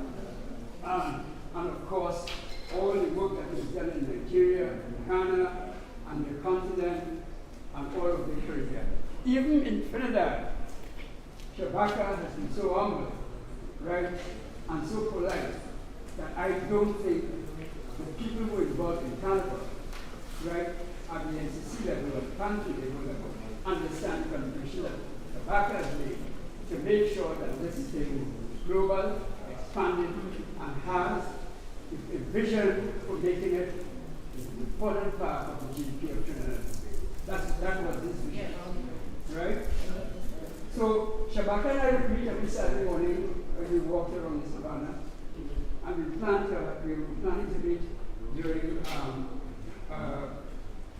Point Portable Day. He was supposed to come with me, but he was doing something for you lovely folks in Tobago with Tabiti, I think. Yeah. And as soon as he landed in the airport, I told him to call me. I would have arranged for him to come to Point Portable because I'm a partner and I was going to Point Portable. It so happens that same weekend, David Brother was working with Rastafarian and Shabaka was in Trinidad. That was too much a choice. Shabaka said, "How boy, I get less than 2 tickets for the brother, and I feel that I'm going to get it." I said, "What Shabaka?" All right, I understand. But we were supposed to make the journey to Chatham. Chatham is about an hour away from Point Forty, to visit our elders there, to plan for a family get-together in November, which I'm still going to do Shabaka's birth. So that was the plan. And I would have had 4 hours of driving, or 3 hours from Chatham to Port of Spain. To Chatham. Right? Right, to chat. And maybe I would have known so much more about what he has done and so much of his dreams and stuff. As I said, the book is still written. I have 12 pages in the book, and I'm pursuing this 12 pages about 4 pages. Okay? So, Auntie Elise, I don't know where you get this geniuses from. I want to give my Uncle Norman some of that DNA, but I feel it's goofy. So, God bless you. God bless you. I just want to highlight some of the things I picked up. Apart from Executive Director of Zimaraj, which is a Nigerian multimedia and public relations company which has international connections, Shabaka is the Executive Director of the UK, Zimaraj Multimedia UK. And he and Zimaraj has been doing cultural exchange programs in the USA, Nigeria, UK, and particularly the tourism development for the river state of Nigeria. Right? I mean, this is what a little boy from Barataria, not a little boy, right? A boy from Barataria has been able to do for us, for Carnival. He's taken it all over the place. Hackney, Nottingham, Hull, Calabar, Nigeria, Ghana, St. Lucia, Trinidad, the Isle of Wight, France, Germany, Denmark. That's where Shabaka, that's his life, that's what he's been doing. And he's made all of these connections, and I happen to chat with a couple of people all over this place, and they don't only respect him, they love him, right? Because, not only because of his talent, but because of the person he is. Now, I have listened to Shabaka do eulogies for his father, for Uncle Morgan, for his sister Vernon, a couple of others. And I wish I had his eloquence. I wish I had his ability to weave stories, to create tapestry that is Shabaka, right? This multi-talented, multi-dimensional cousin of mine. I wish I had some of that, but it's all right. Auntie, I don't have to hear your journey. I will get it, don't worry. I ain't too old yet for it. But I'm very, very proud of Shabaka. He was also the acting head of CEO of Notting Hill Carnival in 2005. A lot of people told me I have not been there before, Shabaka, and of course, Attaboy keep inviting me, and some of the guys, some renegades. And I haven't been there yet, to tell you the truth, but I understand that Notting Hill Carnival, if not yet, is going to emerge as probably the best carnival in the world, better than ours, because it's much more organized. Right? Shabaka has been described as cultural activist, social engineer, working tirelessly in the UK on community projects and providing assistance to those in need, particularly the youth who saw him as Uncle Shabaka and as their mentor. Apart from his carnival experience, theater, event management, production, of course, all the fellowships he has received to go from the Arts Council to go visit Miami Carnival in 2004, right? His involvement in acting, directing, and voiceovers. He was described as a carnival warrior, activist, and visionary. His work resonated throughout the international celebrations in which he was involved. He did not always get it right, Angela. The boy had faults. I mean, he didn't always get it right. But he believed in taking chances, right? He was a creative genius, taking chances, experimented to see where it goes. That's the only way you could do it if you innovate. If you don't innovate, we'll reach nowhere. The CEO of Zimaraj company, Dr. Teju Karim, stated how the intervention of Shabaka changed the culture and landscape of carnival production in Nigeria and Ghana. Dr. Karim moaned, "Our universe will miss his gentle African and black cultural advocate soul." Look how we found Africa. Huh? The Illinois US-based professor of theater, Dr. Sigun Ojewuji, said, "Shabaka was a good man, a true collaborator and a man of the arts. Shabaka never left the motherland, Africa, forever corded through the navel of Africa to the world. Shabaka was an African, a true African. Cecilia Salazar from our theater in Trinidad, one of our thespians, crestfallen, one of the greatest allies the Trinidad and Tobago and Caribbean diaspora ever had in the UK, Shabaka. Thabiti, artistic director of the Tobago Drama Guild, with whom Shabaka remained committed, wrote, Shabaka was a man of dedication, commitment, and loyalty. He would never let you down. Above all, he was a man of action. What is nice about Shabaka is he could come down from the balcony, get on the dance floor, do the dance, make the thing, design the thing, and get back on the balcony and start doing vision thing. Yeah? The big visionary, yet he had the practical skills. Shabaka died doing what he did all of his life. He died making mass in St. Lucia, on his way to making mass in Hull, on his way to making mass in Notting Hill. That's how Shabaka died. He wasn't on the beach in sandals. He was making mass. And my poor aunt was on the way to Tobago to go meet him so they could go to London together. That's how Shabaka died. He was a man of action. From the word go, he would be in the Gael. He could run things, yeah. Shabaka could run things. Tony Fernandez of Hull International Carnival. He was not only our artistic director, he was an icon who painted life with a wealth of inspirational achievements throughout his carnival world. What poetry. You could only write poetry like that for a good man. UTT, a committed son of the soul who devoted his life to the promotion and understanding of the uniqueness and traditions of the Trinbago Mass and Masquerade. He was always attempting to juxtapose the Mass in terms of national development. The visionary now, he gone from bending wire and doing the pose to national development and its relevance in a changing carnival ecology. This is Assistant Professor Dr. Rudolph Otley, who taught Shabaka at UTT. As a result, Shabaka was constantly engaged in researching the masquerade and trying to discern the critical elements that will further enhance and propel the mass and the masquerader and the carnival. Shabaka participated in many workshops throughout the Caribbean, Europe, and Africa. His dream was for the Trinidad Carnival was the establishment of a year-round theme park model after Disney World, where we could sell and make mass throughout the year. Right? And he died fighting for that. He was provocative and relentless in his search for answers surrounded what he called the total decline in the uniqueness of the Trinidad Carnival and the current mass designs. Now, I don't look at mass because I play sailor. I've been playing sailor now for 40 years. So I don't get to see mass. But from what I hear, it ain't like a long time. It ain't no George Bailey thing, and even the fancy Indian thing, and the mass thing. I hear it's a kind of different thing now with beads and bikini and thing. I don't go Maracas because I have too much of bikini up there. Right? So I don't like to see too much of that. But I understand that the mass has declined, and I know that broke Shabaka's heart. He was an unapologetic carnivalist. Right? And he unselfishly shared his competencies throughout the world. Shabaka, thanks for the mass, rest in peace, Dr. Otley. Dr. Hollis Liverpool, the mighty Choctaws, who was Shabaka's thesis advisor, described Shabaka as astute and a serious carnival advocate who was committed to expanding the carnival industry worldwide.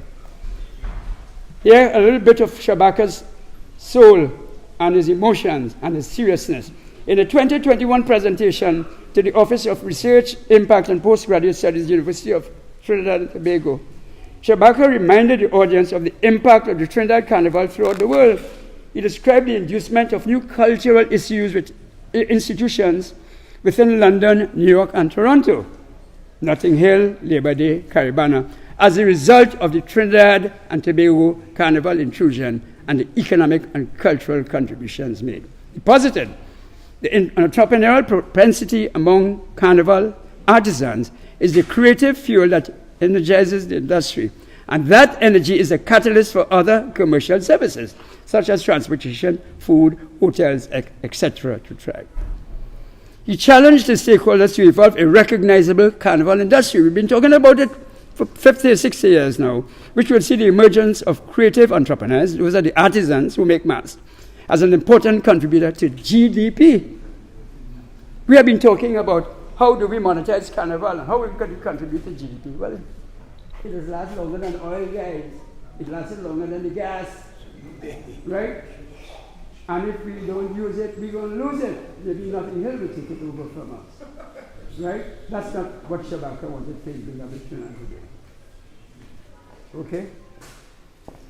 To GDP, we have been saying that nobody's been doing it. He mourned that there's not enough work on that. Manage Carnival products throughout the year, like they do in Rio de Janeiro in Brazil, in the Samba Room. A few years ago, Shabaka decided to spend more time with his aging mother, energetic Auntie Elise, 90 years old. Going strong, 90 years old, God bless you. While completing his master's degree in Carnival Studies, and was in the process of completing a PhD in Carnival Art Studies at the time. Imagine that. You're doing carnivals all over the world and you have time to do a master's degree, which is nice to have, and a PhD. Imagine that. Imagine the resourcefulness and energy and vision of this man. He was an accomplished dramatist and had a knack for sharing one's story with elan and liveliness. Only 5 months ago, he eulogized his dear twin sister, Vernon. He struggled to hold back tears as he admitted that they were inseparable throughout life, as Auntie Elise said. How prophetic. Angela hopes that his life will stand as an example for all of us. He was gentle at heart but showed strength of character, always willing to help others, whether he had it or not. His family can attest to the lack of grocery money or late bill payment in order to help someone in need. He never sought fame or fortune. He never even tell your own cousin who is a carnival man and a pan man how much he doing. That's why I wanted that drive from Chatham to Port of Spain. I'd have forced him to tell me, because I was older than him. He was always humble about his accomplishments. With his passing, many are beginning to realize just how accomplished he was. As far as Shabaka is concerned, he was in it for love and to spread joy. He liked to use that term, spreading joy. He was a family man and considered marriage an honorable state.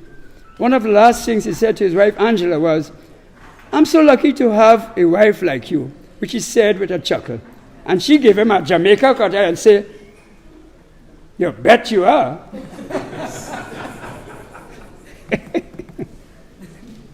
Son Oba is a tribute to both Angela and Shabaka.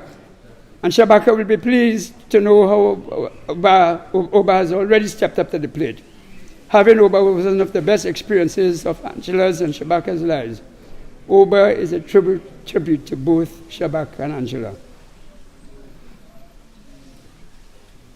Shabaka's brother wrote, "Missing my brother." This is Earl. "My heart has been broken since the day you had to go. I will always cherish our memories dearly. My tears still flow."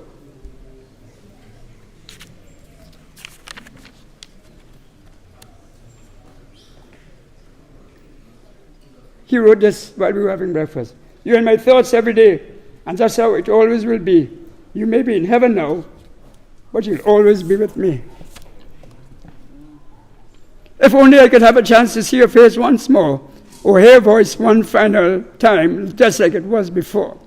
When I was a child, you protected me from a boy. And you took time to sit with me to do my homework and prepared me for common entrance exam. When we became adults, our relationship grew stronger due to the commitment you made towards shaping me into the man you thought I should be.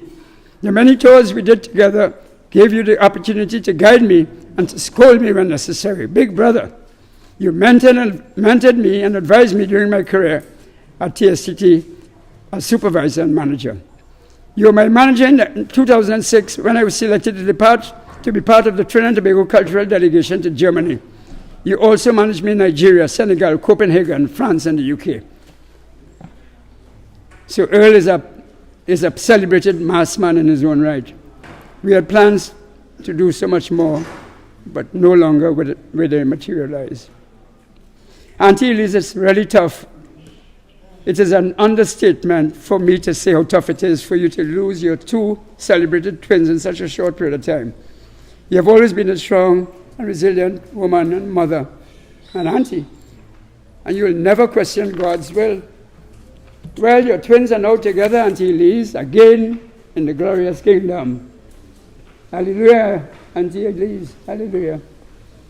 During the past few months of his life, Shabaka spent a lot of time working with and on documents for the all mansions of Rastafari. Amor, thanks for that. The movement was very dear to his heart. Angela feels he was an inspiration for the movement and that Amor will be energized by Shabaka's legacy and love for your esteemed brotherhood. Angela reminds you, Bongo, this is meant for you, I think, to continue the work you started together and finish the roof in Siparia. That's for both elders there, right? As we can imagine, Shabaka will be watching over you all the way from Zion. Personally, Shabaka and I still had to catch up, but I'll be there with him in spirit as I try to go back to Chatham because he wanted to trace our roots through slavery. We couldn't go so far, but he was insistent that we do it. Shabaka, you have accomplished so much on earth. Thank you for your prodigious work. I know it wasn't finished, but you did enough. Shabaka, you did enough. You did enough. God bless your gentle heart and beautiful soul. Rest in peace, Shabaka.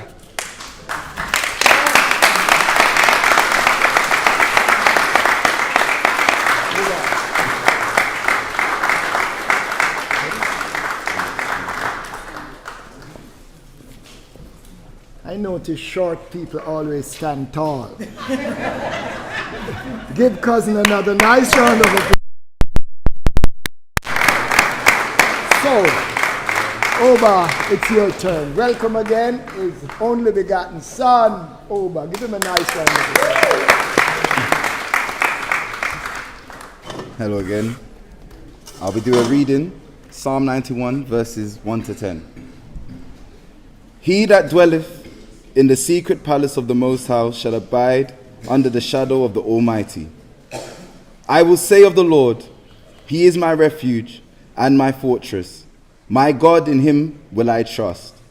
Surely He shall deliver thee from the snare of the fowler and from the noisome pestilence. He shall cover thee with His feathers, and under His wings shalt thou trust. In His truth shall be thy shield and buckler. Thou shalt not be afraid for the terror, thou shalt not be afraid for the terror by night, nor for the arrow that fleeth by day, nor for the pestilence that waketh in darkness, nor for the destruction that wasteth at noonday. 1,000 shall fall at thy side, and 10,000 at thy right hand, but it shall not come nigh thee. Only with thine eyes shalt thou behold and see the reward of the wicked, because thou hast made the Lord, which is my refuge, even the Most High, thy habitation. There shall no evil befall thee, neither shall any plague come nigh thy dwelling. Amen. Nice. Give Oba a nice round of applause. So, in the presence of Shabaka's golden casket, we welcome a song by Silver Fox and invite Brenda Emmanuel to come forward. Give her a nice round of applause.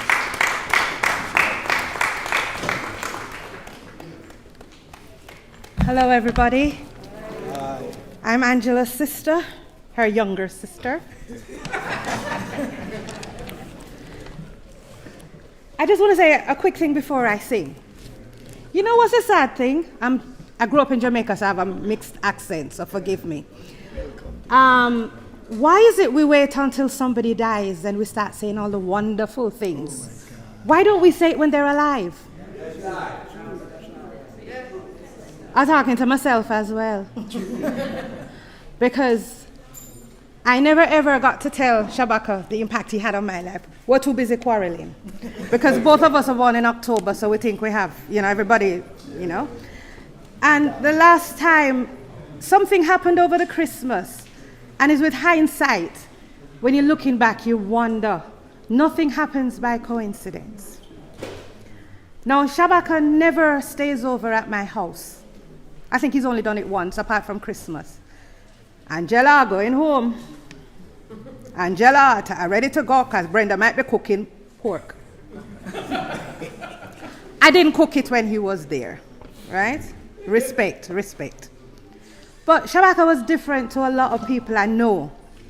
He never stopped his wife from being who she wanted to be. He never stopped me. He knew what my beliefs were. And he respected that, and I respected him. So when Angela asked me to sing, I'm like, I'm not a Rasta. So what am I going to find to sing? I might sing something that's going to offend somebody. What do I do? So then I had to make a decision.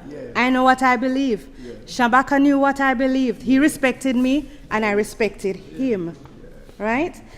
So as I said, last Christmas he came by. It was that they were supposed to come Christmas Day and stay Boxing Day, but they came Christmas Eve.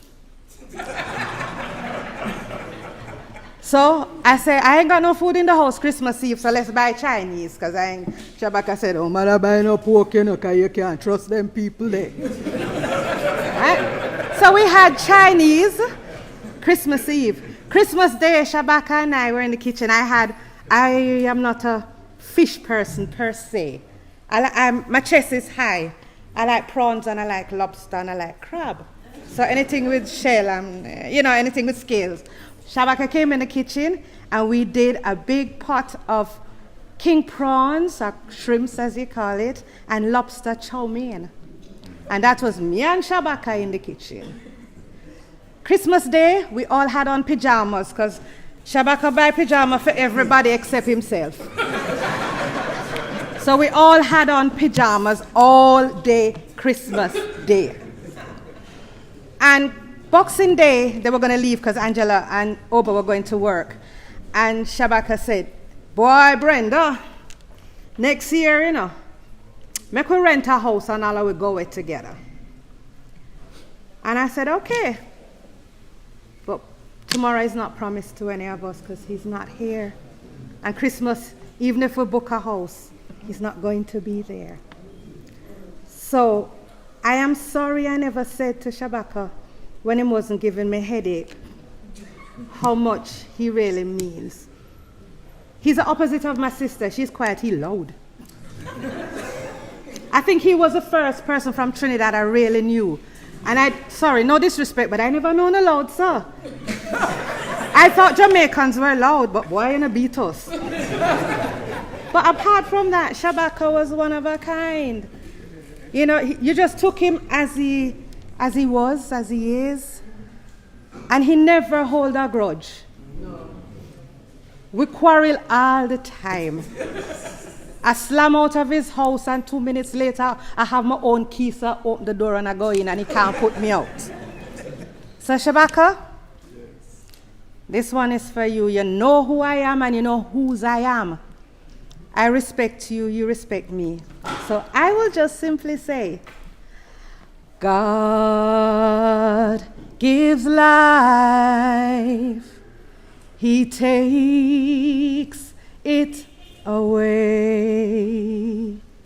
He is the potter, and I am the clay. When I view the last sunset and cross o'er the sea, I knew the sunrise will be waiting for me. Oh, what a sunrise it's going to be. Death will lose its sting, the grave its victory. Oh, the silence will be broken, and the storm clouds roll away. I hear the saints and angels singing on a homecoming day. Time has come for the last goodbye. There's a smile. Those tears dim the eyes. Death will take us, but only to sleep in the arms of my Savior, so sweet. Oh, what a sunrise it's going to be. Death will lose its sting, the grave its victory. Oh, the silence will be broken and the storm clouds roll away. I hear the saints and angels singing on a homecoming day. The silence, oh, the silence will be broken and the storm clouds roll away. I hear the saints and angels singing on our homecoming day.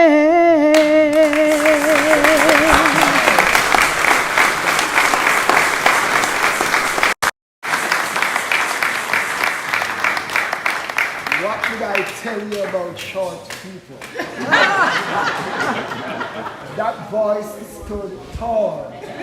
Give her Brenda again a nice round of applause.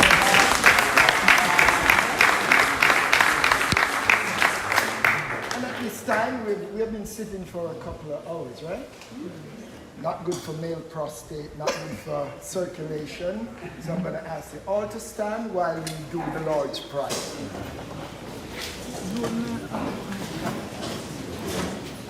And it's in your booklet for those who don't know it like that. So after 3, 1, 2, 3. Our Father, who art in heaven, hallowed be thy name. Thy kingdom come, thy will be done on earth as it is in heaven. Give us this day our daily bread, and forgive us our trespasses, as we forgive those who trespass against us. And lead us not into temptation, but deliver us from evil. For thine is the kingdom, the power, and the glory, forever and ever. Amen. give thanks. You may be seated.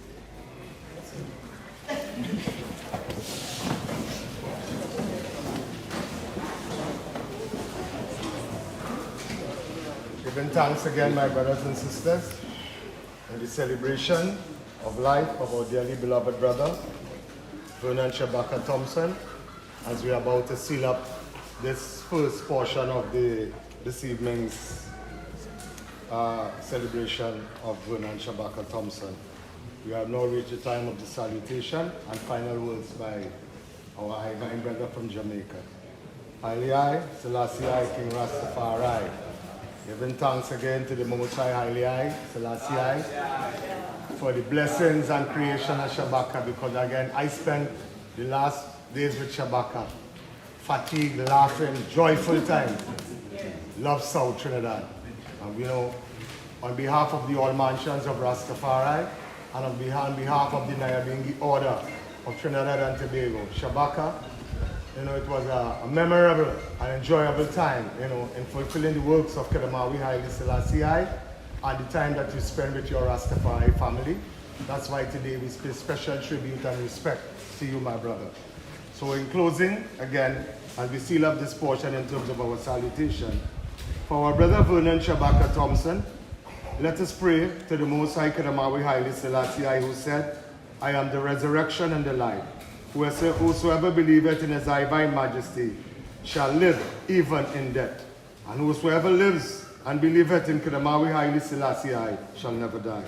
The Most High console his mother and his loving wife Angela and son Oba and his extended members of his family in their distress. Draw near to I who mourn for Shabaka, you know, and dry the tears of those who weep. May his immortal crown shine bright in holy Mount Zion. And we say farewell to our loving and gifted Rastafari brethren. We salute him. Shabaka! Shabaka! Rastafari! So I now call on as I invite my brother from Jamaica to do the final season. Bunga Grace, it's an honor to be here. My brother over there, you lost your dad. Stand up, man. Oh my gosh, he lost his dad. He came to Jamrock to see his dad laid to rest, and he walked up to me and said, "Rastafari," and he introduced himself as the brother-in-law. And I said, wow. And I said, I meet you in Trinidad because I believe in Shabaka. So, again, we know you have gone through your hurt, and there's another hurt because a beloved brother has passed. So, give thanks, nice meeting you here in a time like this. Trinidad, famous Trinidadians in Jamaica, where Shabaka was. Rastafari speaks. And I heard his name mentioned here a number of times, knowing that he and Shabaka were brethren working together. Two intellectual giants from Trinidad. So I met Shango, then there was Mutu Alibela. There's another brethren in New York, famous Trinidadian, Rasai Mande, that has a health food store. You know, I know these brethren and all for years. I never really met them in Trinidad. Met Almande in New York, met Shango in Jamrock, and through Rastafari Speaks, that educational Rasta magazine. And as I said earlier, Shabaka was met in his casket. And we met virtually for many moons looking at the 9 billion guidelines. But family, I want to wish you all the best. Son, Shabaka, leave our shoes, you know. Our hard shoes to fill. But I know you have the ability. I know you have the wherewithal to continue. The lesson of patience and optimism you spoke of with that phone, let that resonate with you all the time. Be resolute, you know. Be assured that you can accomplish what you will. With faith, with courage, and with a just cause. Your dad was a great dad, a big shoe to fill, but you have it in you to do it. Mom, your task is the hardest task. Because from you, your womb came a twin, a male and a female, but they decided to be together. It's a hard task always for a mom to see their children gone before them. But divine destiny, what can we do? We have to accept the things we can't change. But mom, we wish you more life, in good health. We don't want you to live and suffer pains. We want you to live and enjoy length of days through the power of the Almighty. And we are thankful that you are here today, and you were so brave to walk to that podium. And the tears you shed, you should have shed more. We would have been here to even comfort you, but you stood up and you were strong. And we are all pleased. Give Mom again a hand.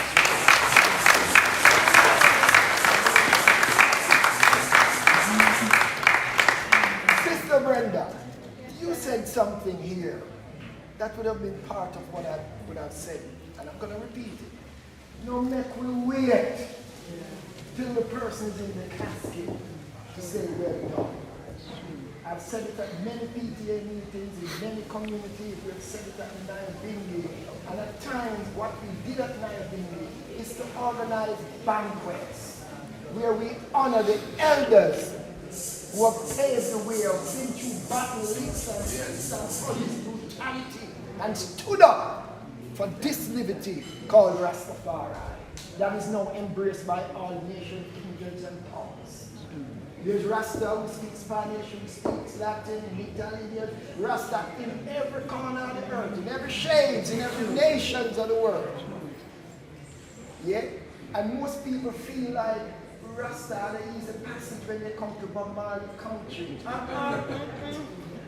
Whenever Willoughby, one of our renowned journalists, was driving with Bob and Bonnie and Peter coming from St. Ann back to Kingston, a police roadblock, and then police come and say, dirty Rasta.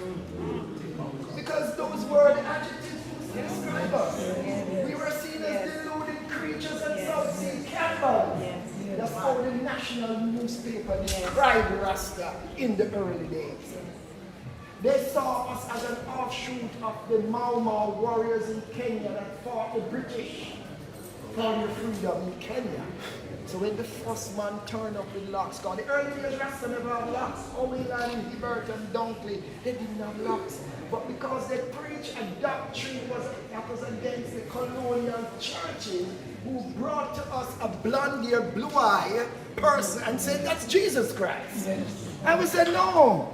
The man who born in Bethlehem, who took refuge in Egypt and grew up in Nazareth, could not be a European. Yes. How could he be descended from the line of David and Solomon and is a European? That's so wrong. That's a wrong that the church has been preaching for many moons. And even our first national hero in Jamaica, he said, our people should take down all pictures from our walls that make us glorify other races. Yes. Why should we have pictures of a white Jesus? Well, they don't picture God, but it's Jesus is the image of his Father. So when you see Jesus white, how do you think that over? He must white up. And when we see the angels, they were all white. When you see the prophets pictured in the Bible, what color they are? White. Even the man who carried the cross for Christ, he was pictured white. But he was Simon, the man of Cyrene, a man from Africa. That's what the Bible said. But because of Pope Julius in 1505 commissioned Michelangelo to draw pictures of Christ and the prophets, do you think Michelangelo the white man already? He's not going to drive black man? Yes. He's not going to drive black man. Because this white supremacy doctrine did not want us to believe that God was black, nor anything good was black. It's white. But we know better. Shabaka knew better than that. And we are saying it's time our people rise up out of that colonial mindset. Yes. And this was part of the advocacy of Shabaka. He might not impose it on people like that, but he lived a good life as an exemplary Rastaman. Yes. So as the brethren say, he always dapper. Of course he must be dapper, well dressed, looking good. Because we say, if you're a Rastafari, your hygiene must be good. Your lifestyle must be good. You can't womanize, you can't be drunkard, you can't be thief, you can't be criminal. You have to live an exemplary life. Because you see this great king of Africa, Emperor Haile Selassie I, is a man of quality. Descended from the line of David and Solomon. He was a 225th king, and he lived a life that was exemplary. So if you know your father, your savior, your redeemer, follow him footsteps and live that exemplary life. Shabaka did that. And if you're Rastafari, you have to carry that lifestyle. So family, as Sister Brenda said, let us look at ones who are outstanding in our community. Look at PTA. Look at a principal at the school that had done well. And organize a function to say, Madam, Sir, you have done well. We are grateful for the years you have spent in classrooms. Look at your social club, your community group, your women's group. A member of the 12th tribe of Israel here have excelled. Find a time to put her or him behind the table or a number of them and say, brother, sister, you have done well in your lifetime. Because then it's too late. They can't smell these nice, expensive bouquets. Give it to them in your lifetime. Say, well done. You have done us well. You know, like mom, you say, mom, you have done us well. You have done us proud. Let mom hear it in her lifetime. Yes. As Brenda used to say, you didn't get a time to say, Shabaka, we love you, brother. Love you like that. Let us do it in our lifetime. It's really a great honor for I to be here. And next thing I want to say to everyone, because we talk about health and long life. All of us want to live him, don't they say you have to get to go to heaven. None of us volunteer to die. To go to heaven quickly. Jumping at the fast meal. You can probably make a trailer, you know, because you want to go to heaven. Because the only way you can get there is when you die. Yes. So nobody wants to die. We all love life. That's a wonderful thing, you know. Wonderful thing. I said to my elders, most of the elders I've seen who died, they never have a wife inside. So may I say, get a woman beside you, know, don't vaccinate and have a woman beside you. I mean, I always tell my Rasta brethren, them say, listen man, get an empress, every king must have a queen. Because when your brethren come check you, know, the first thing you offer is a chalice load. If not, ask you if you drink the key or you drink the pint. But you see the wife, Brethren, did you have a cup of tea since morning? Brethren, did you like something to eat? That's the man, Brethren, no one just lift. That I'm hungry and grown out. So the woman, that's why you got to be the woman, you know? Yeah. She comfort you. Everywhere. At times, at Bingley, we always have man up to prayer.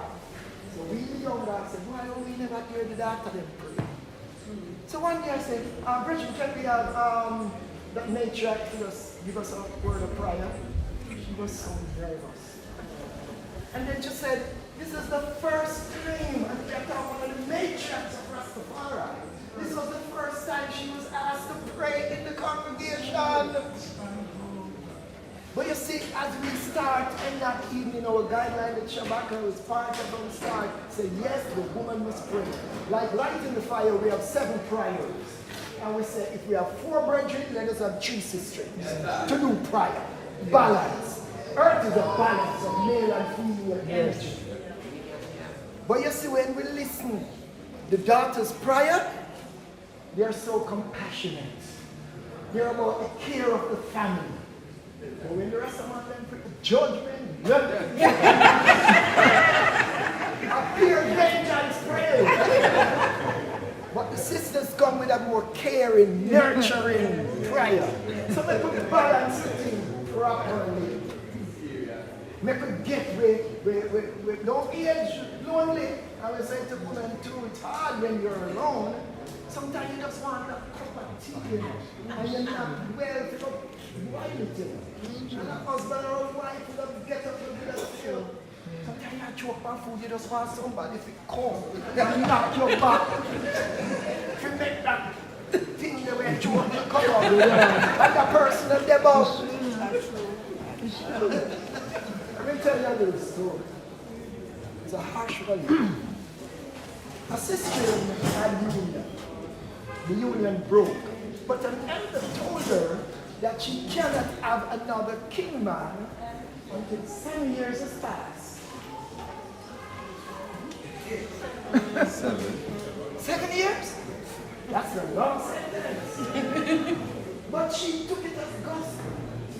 6+ years had passed. So here is a very gentleman, discipline-like Rastaman who loved her. They were compatible in age, but he wanted to assist him by his side. So he asked her, and she said, Bridget, remember now, let me tell you my story. I'm 6+ years. I have a couple of months remaining before I can have you as an intimate king. But I will come and live by you as long as you make a vow that you will not roll over and call for me in the night. The brethren complied. God said he was a gentleman born. That brethren waited. When I saw them coming to Dingy, our sister had everything to her needs. She was well taken care of by this brother. Yeah. It happened that the day the 7 years would have ended would have been, which one of the years you think in February? Valentine. Oh, but tell you you're going to a bright boy. It was on Valentine's Day. So the elder said, what? Right time. You can hold on till that day. Yeah. So you must know the day before. He sharpened his skin back and front. He was prepared. He drank all the affidavits that he was preparing. Because this one waited for so long. So the time would come, the 14th, for him to enjoy the comfort of his beloved. So he woke up in the morning. And he wondered what in the ear not in the kitchen, because the sister always wake up before him and start preparing breakfast. No smell of meat, or smell of tea, nothing. So anyway, that's part of the day. And you can't say, you're like, I said, I'm not back, what did you do? When they opened the door, the bed well spread up. The place looked nice and clean. The woman cooked.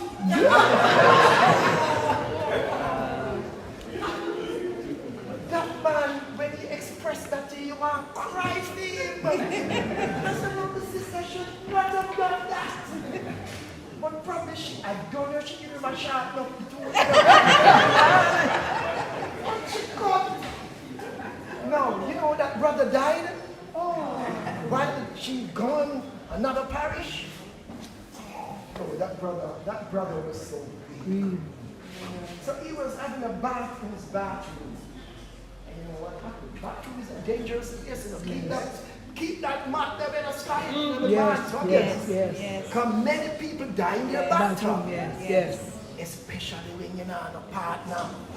Because when the accident happens, nobody not dead. They say, oh, the water going on in here. If I feel it then, if I go run and no.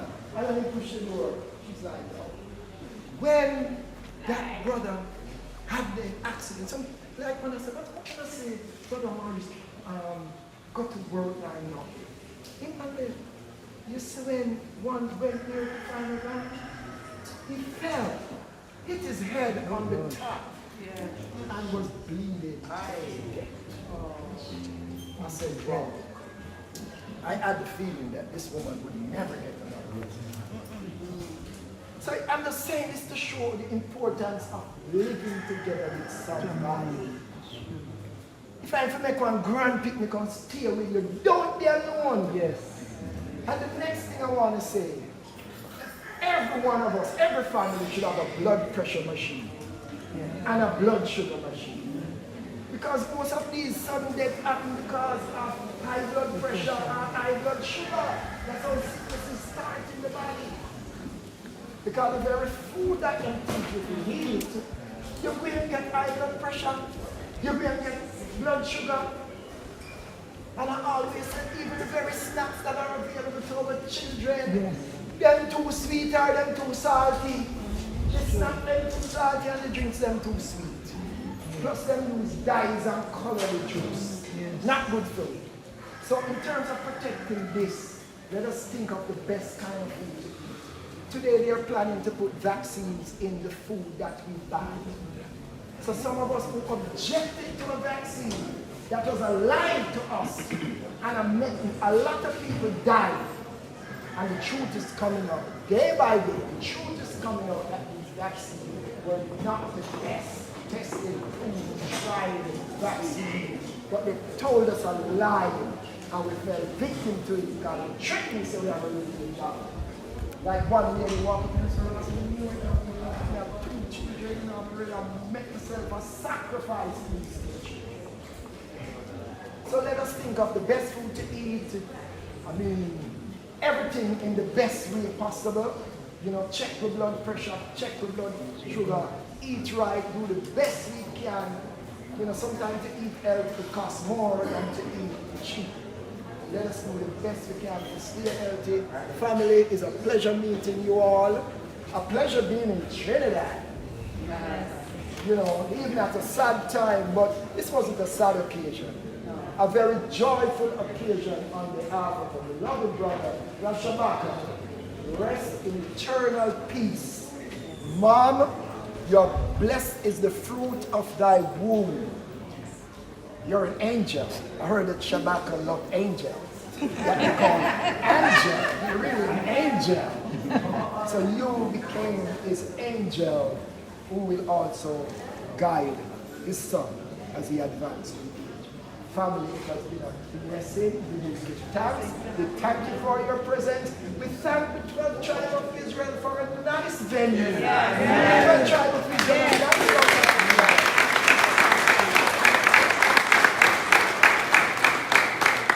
and I sent a text with a photograph. I hope the 12th tribe don't mind.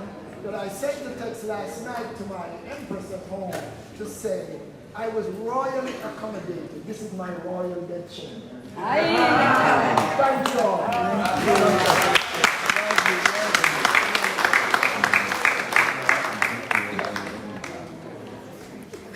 Okay, brothers and sisters, we close off here now, so the body would now move to the cemetery for the committal. You know, so we give thanks for all in attendance.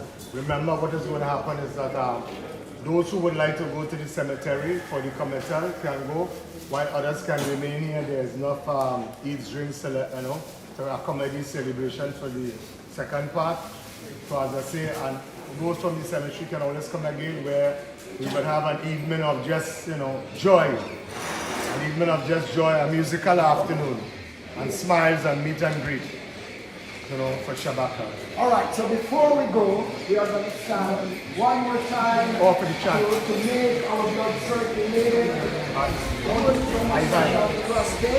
So we are going to chant. To chant the rivers of Baba. So I want to hear you guys sing. Yeah. So, yeah.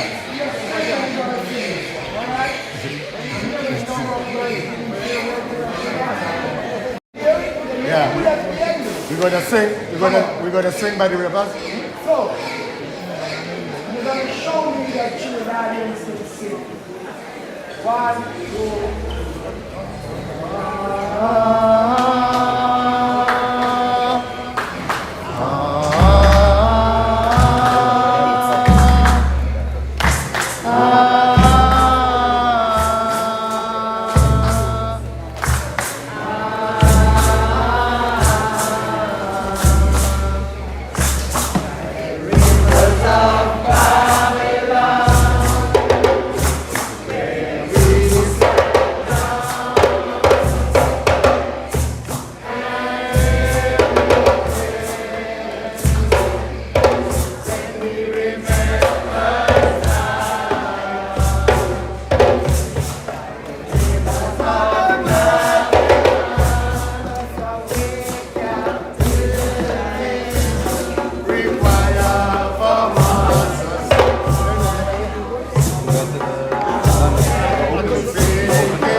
this grease? Yes, I don't think I've had 3 or 4 chili.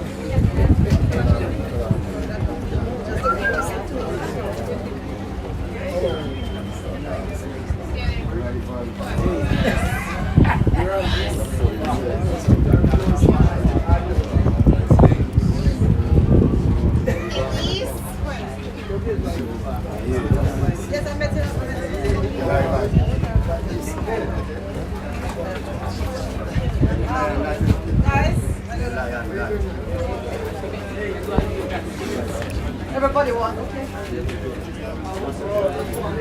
You want to come over here?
last verse on the Imperial Majesty Empress.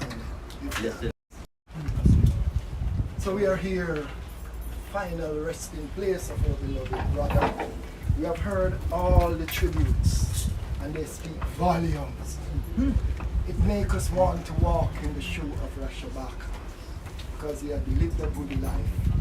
Now, his duty he was sent here to do ended. And now we move on to another plane. We're certain that his ancestors will welcome him home. And the Almighty will pat him on the shoulder and say, well done, my beloved son, in whom I am well pleased. So give thanks, my brother. King Rastafari. Again, you know, as we celebrate Shabaka, and we're about to put him to his final resting place, the ground. You know, we give thanks for knowing him, we give thanks for having him, we give thanks for all the joys and all the pleasures that the brethren had bring to I and I, you know. Shabaka, gone but never will be forgotten. You know, the blessings and, the teachings and all the good things that you have left with us. We thank you, and we say to you, farewell, my brother, as we are about to take you to your final resting place, which is the ground, where your committal can be done, where you and your ancestors can be in one. Till we meet again. I must not forget to say Shabaka, the Nyabingi guidelines, is completed on Sunday. Whoa! So, that have gone to Mother Earth before you heard that we had accomplished the task we all set out to do, and the global family will now receive and will take it to the next level. Be assured, the work we have started will be finally accomplished. We give thanks for your service, we give thanks for your time, we give thanks for the lovely time that you spent, 66 years on the planet. So we give thanks for your work. Your life on this work has ended, but your work, your duty, what you set out to do, the examples you have set will be emulated from one generation. Well done. What's nice about Shabaka? Shabaka lived to the end, but Shabaka, you did it your way. I'm pretty high. Let us say Psalm 23 together now. Yes. Both sides I shepherd, I shall not want. Make it me to lie down in green pastures. Lead me beside still waters. Strengthen thy life. Lead thine in any path of righteous man for his name's sake. Yea, though I walk in the valley of the shadow of death, I shall fear no evil. But thou art with thine eyes. Thy rod and thy staff, they comfort the Sinai. Thou prepares a table for Shabaka in the presence of the enemy. Thou anointest Shabaka head with oil, his cup shall overflow. Surely good man and mercy shall lead thine eye all the days of thy life. So that thine eye may dwell in the house of righteous man, now and forevermore. Highly high. Highly high. Highly high. 121. And I will lift up mine eyes unto the hills, when cometh forth thine help. Highly high, last side, my feet sit the heavens and the earth. I will not suffer thy feet to be moved. He that keepeth Shabaka shall not slumber. He that keepeth Shabaka shall not slumber nor sleep. For behold, I this last side and I keeper, they are the shield right right hand eye. Therefore by the hand I take you, and the wicked shall not smite I by the Lord, the divine eye. Fire! Most I shall protect Shabaka from the wicked evil spirit. Most I shall attack Shabaka's soul. Most I shall take Shabaka trodden out. This time henceforth. Welcome to the realms of the ancestors. Hail the eyes! Hail the eyes! Now, remember, try to say what you have done, we can do better. So you guys could raise the dead. What's all of us? So, these are the powers we must still seek. Don't mind the seem to be imagination. But what Christ have done, we could do better. Hail the eyes! So in our final farewell, I will now call for one of our ancient brethren to give the final farewell before we do the committal of the Bongo Show. Let's share a moment, please. Blessed evening to all my brethren and all my sisters.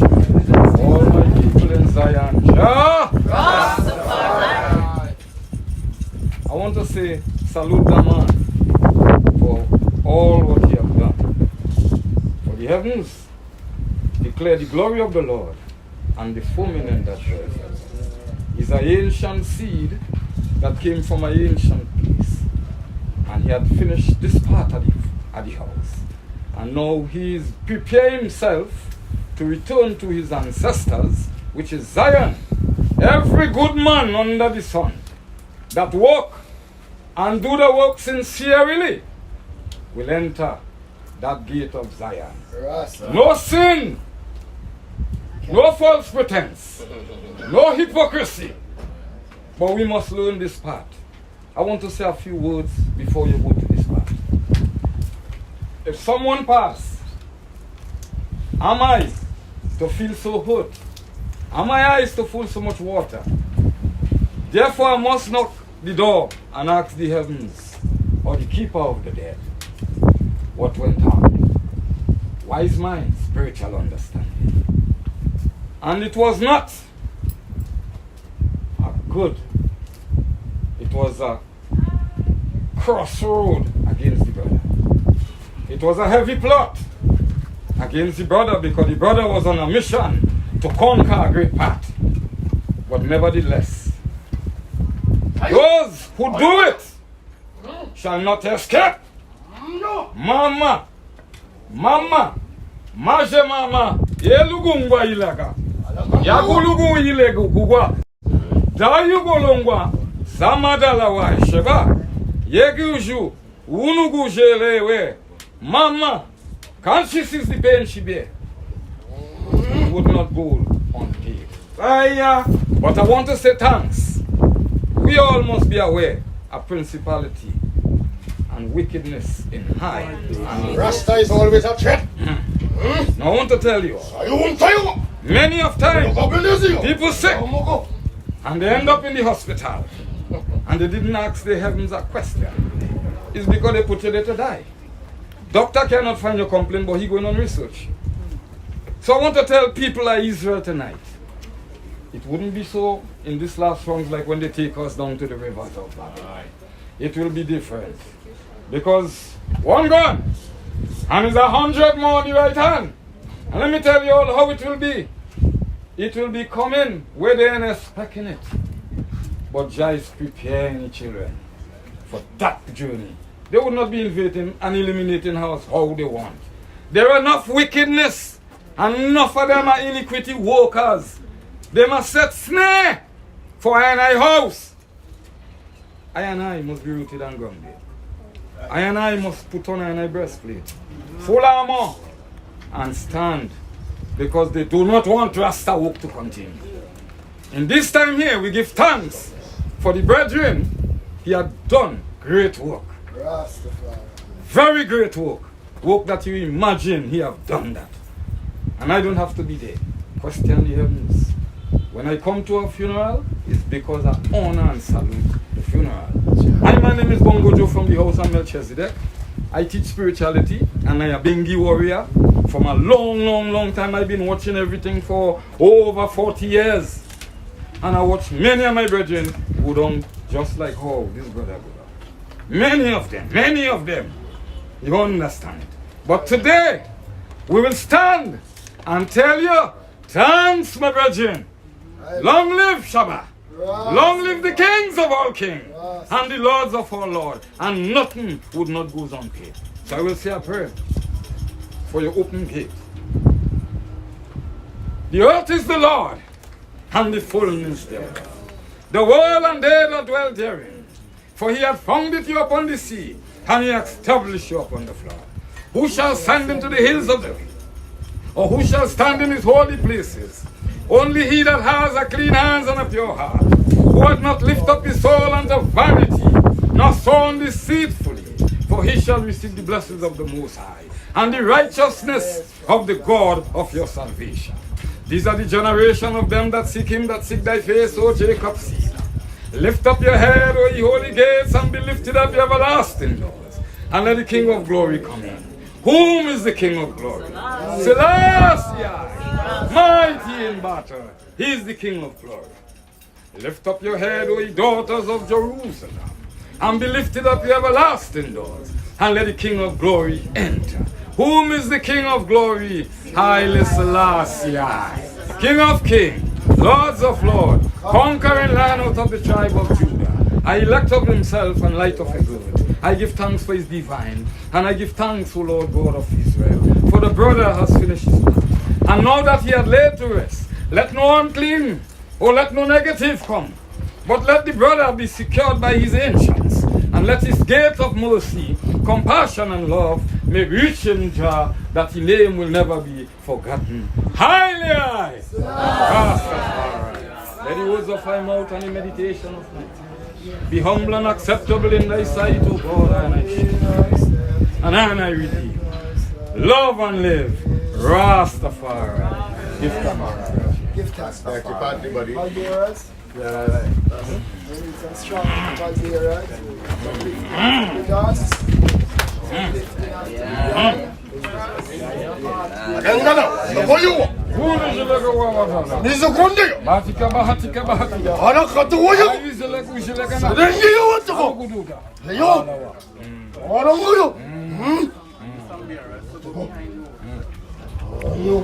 So you need some Valderas behind the wall. Are you getting it? And you have to be lifted.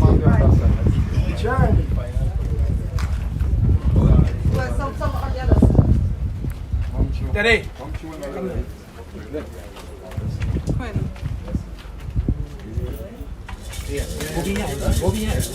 A little more oil in my lamp. Keep it a little more oil in my lamp. I pray. A little more oil in my lamp. Keep it burning. Keep it burning till the break of day. A little more oil in my lamp. Come more oil in my lamp, I pray. A little more oil in my lamp.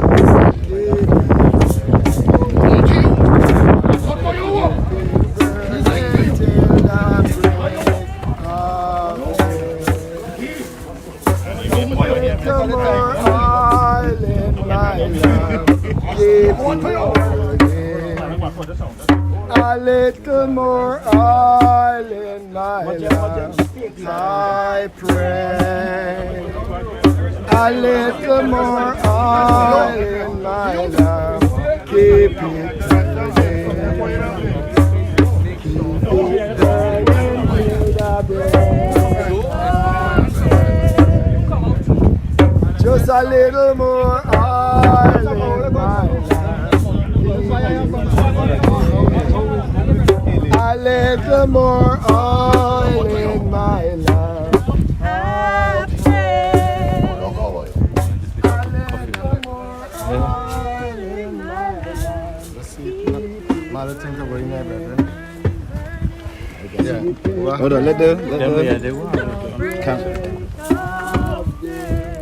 that's all right. Sorry.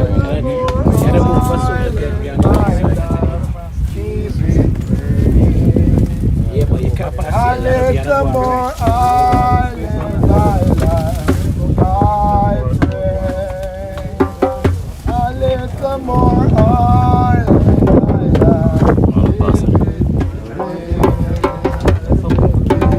burning till the break of day.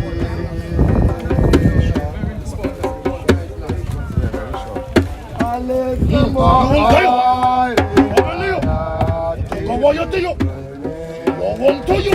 A little more oil in my eye. A little more oil in my eye. Keep it burning. Keep it burning till the break of day. Easy. Easy.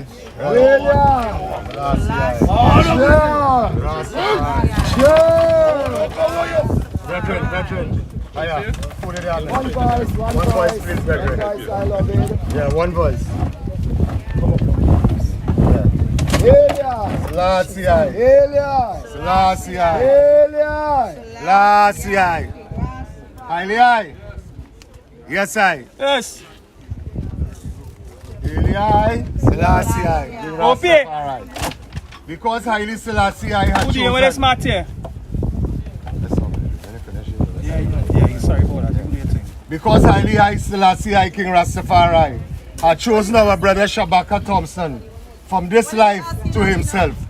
We now commit his body to the earth, its resting place.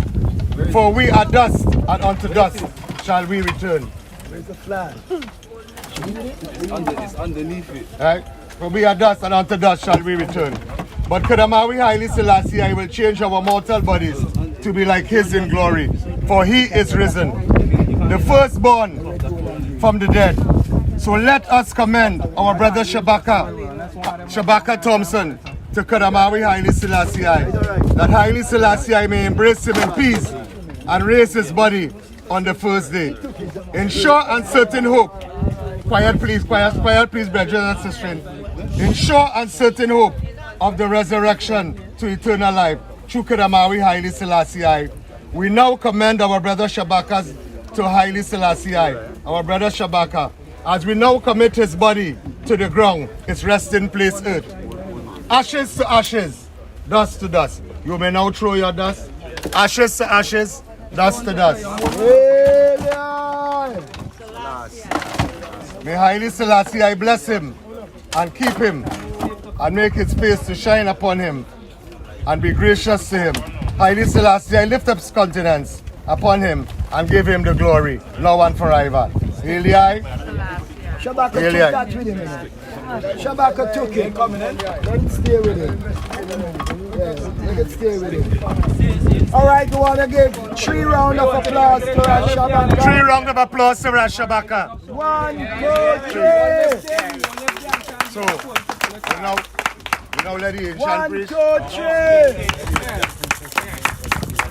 1, 2, 3. 1, 2, 3. Right.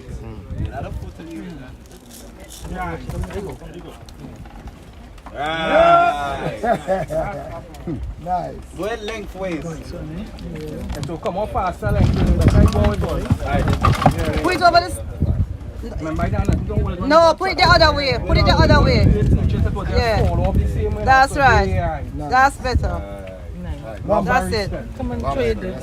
All right, one voice. One voice, please. One voice again. Gloriful in words, gloriful in song, gloriful in the powers of the Most High. Highly high.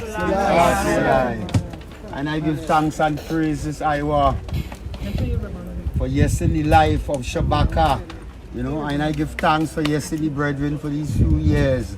Yesterday strength I give unto and I willing to show the eye this Iowa that his mission is completed and the tabernacle in Separia will be fulfilled. For the eye is the bearer of the first galvanized towards the resurrection of the tabernacle in Separia. And I will love the eye and his family to know, well, look, the eye name will always be called in the ancient house of Nyabing. Highly high. Yes, I. Let the eye travel well, no one for eye evermore. Highly high.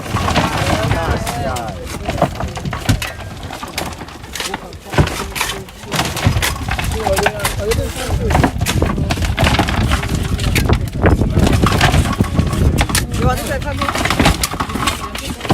No, they wanted to Birds in the treetop.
Yes, them bowing down and the Rastaman sight up his eyes. If it eyes is unto fire, tell I why should I? Tell I why should I not be Rastafari? Tell I why should I? Bongo, why should I not be Rastafari?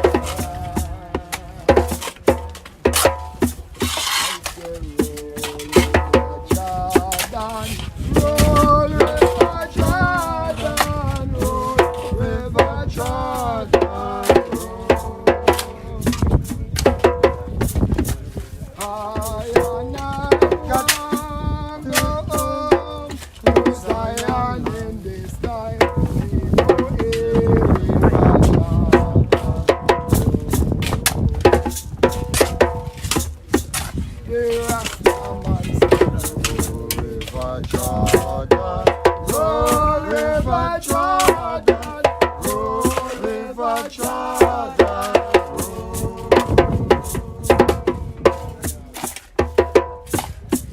I and I want go home to Zion in this time. We go River Jordan. The Rastaman roll River Jordan, roll River Jordan, I and I want go home to Zion in this time. We go River Jordan.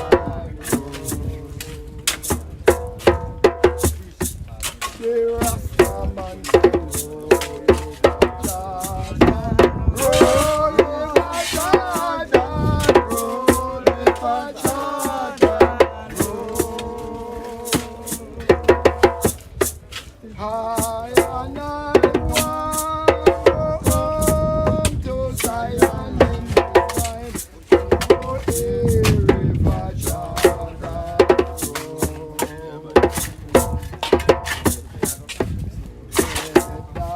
Words of my mouth and the meditations of my heart be acceptable in thy sight.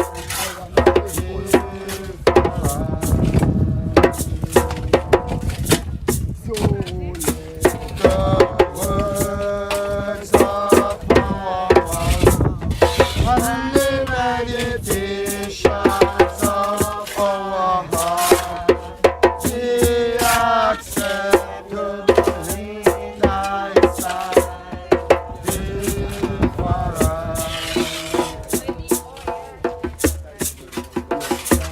What does Zion with your carnal mind? No, you can't enter Zion with your carnal mind.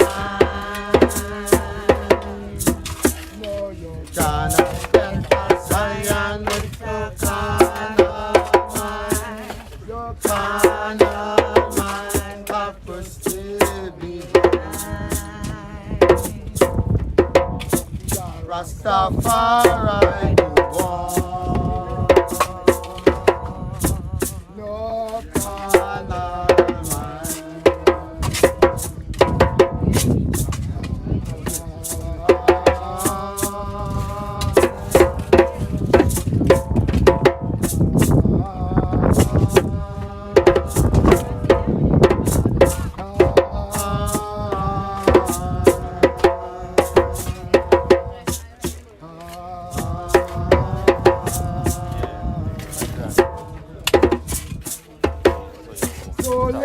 words of thy mouth and the meditations of my heart be acceptable in thy sight,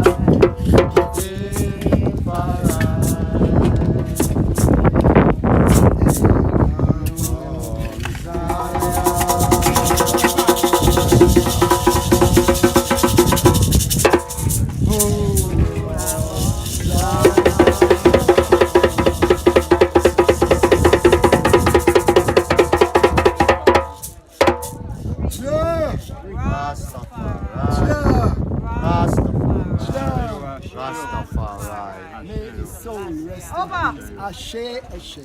Bishop.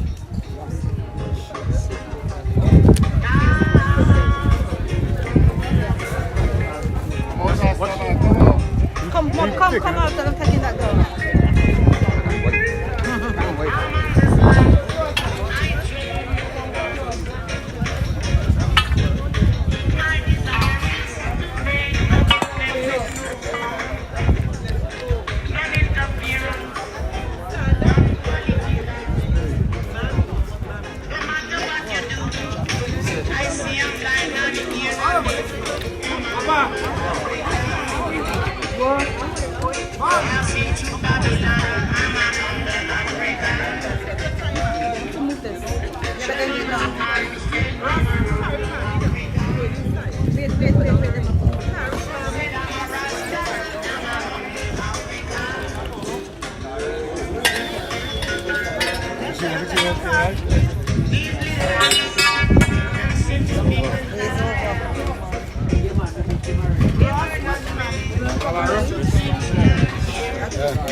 Yeah. Put this one on the hand.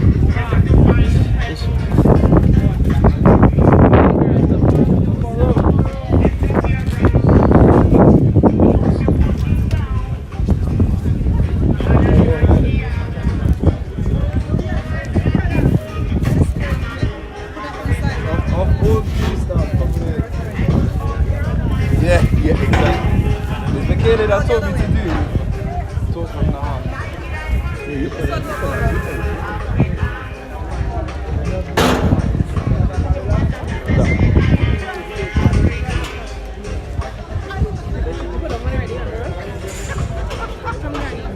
I want to come up here too, you know. Put that one sideways.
leaving it for Still find out. Yeah.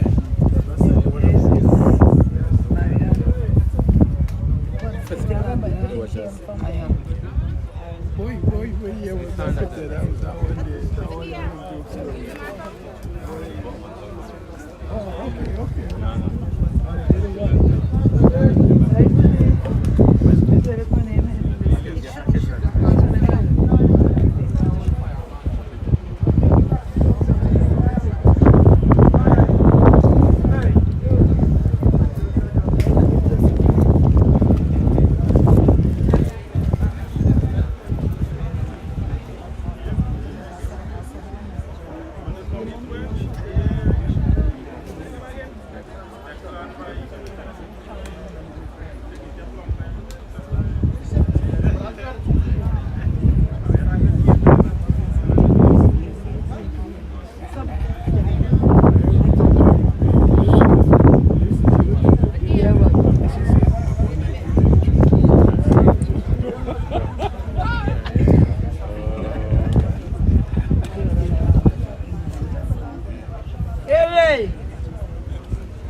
Who is that?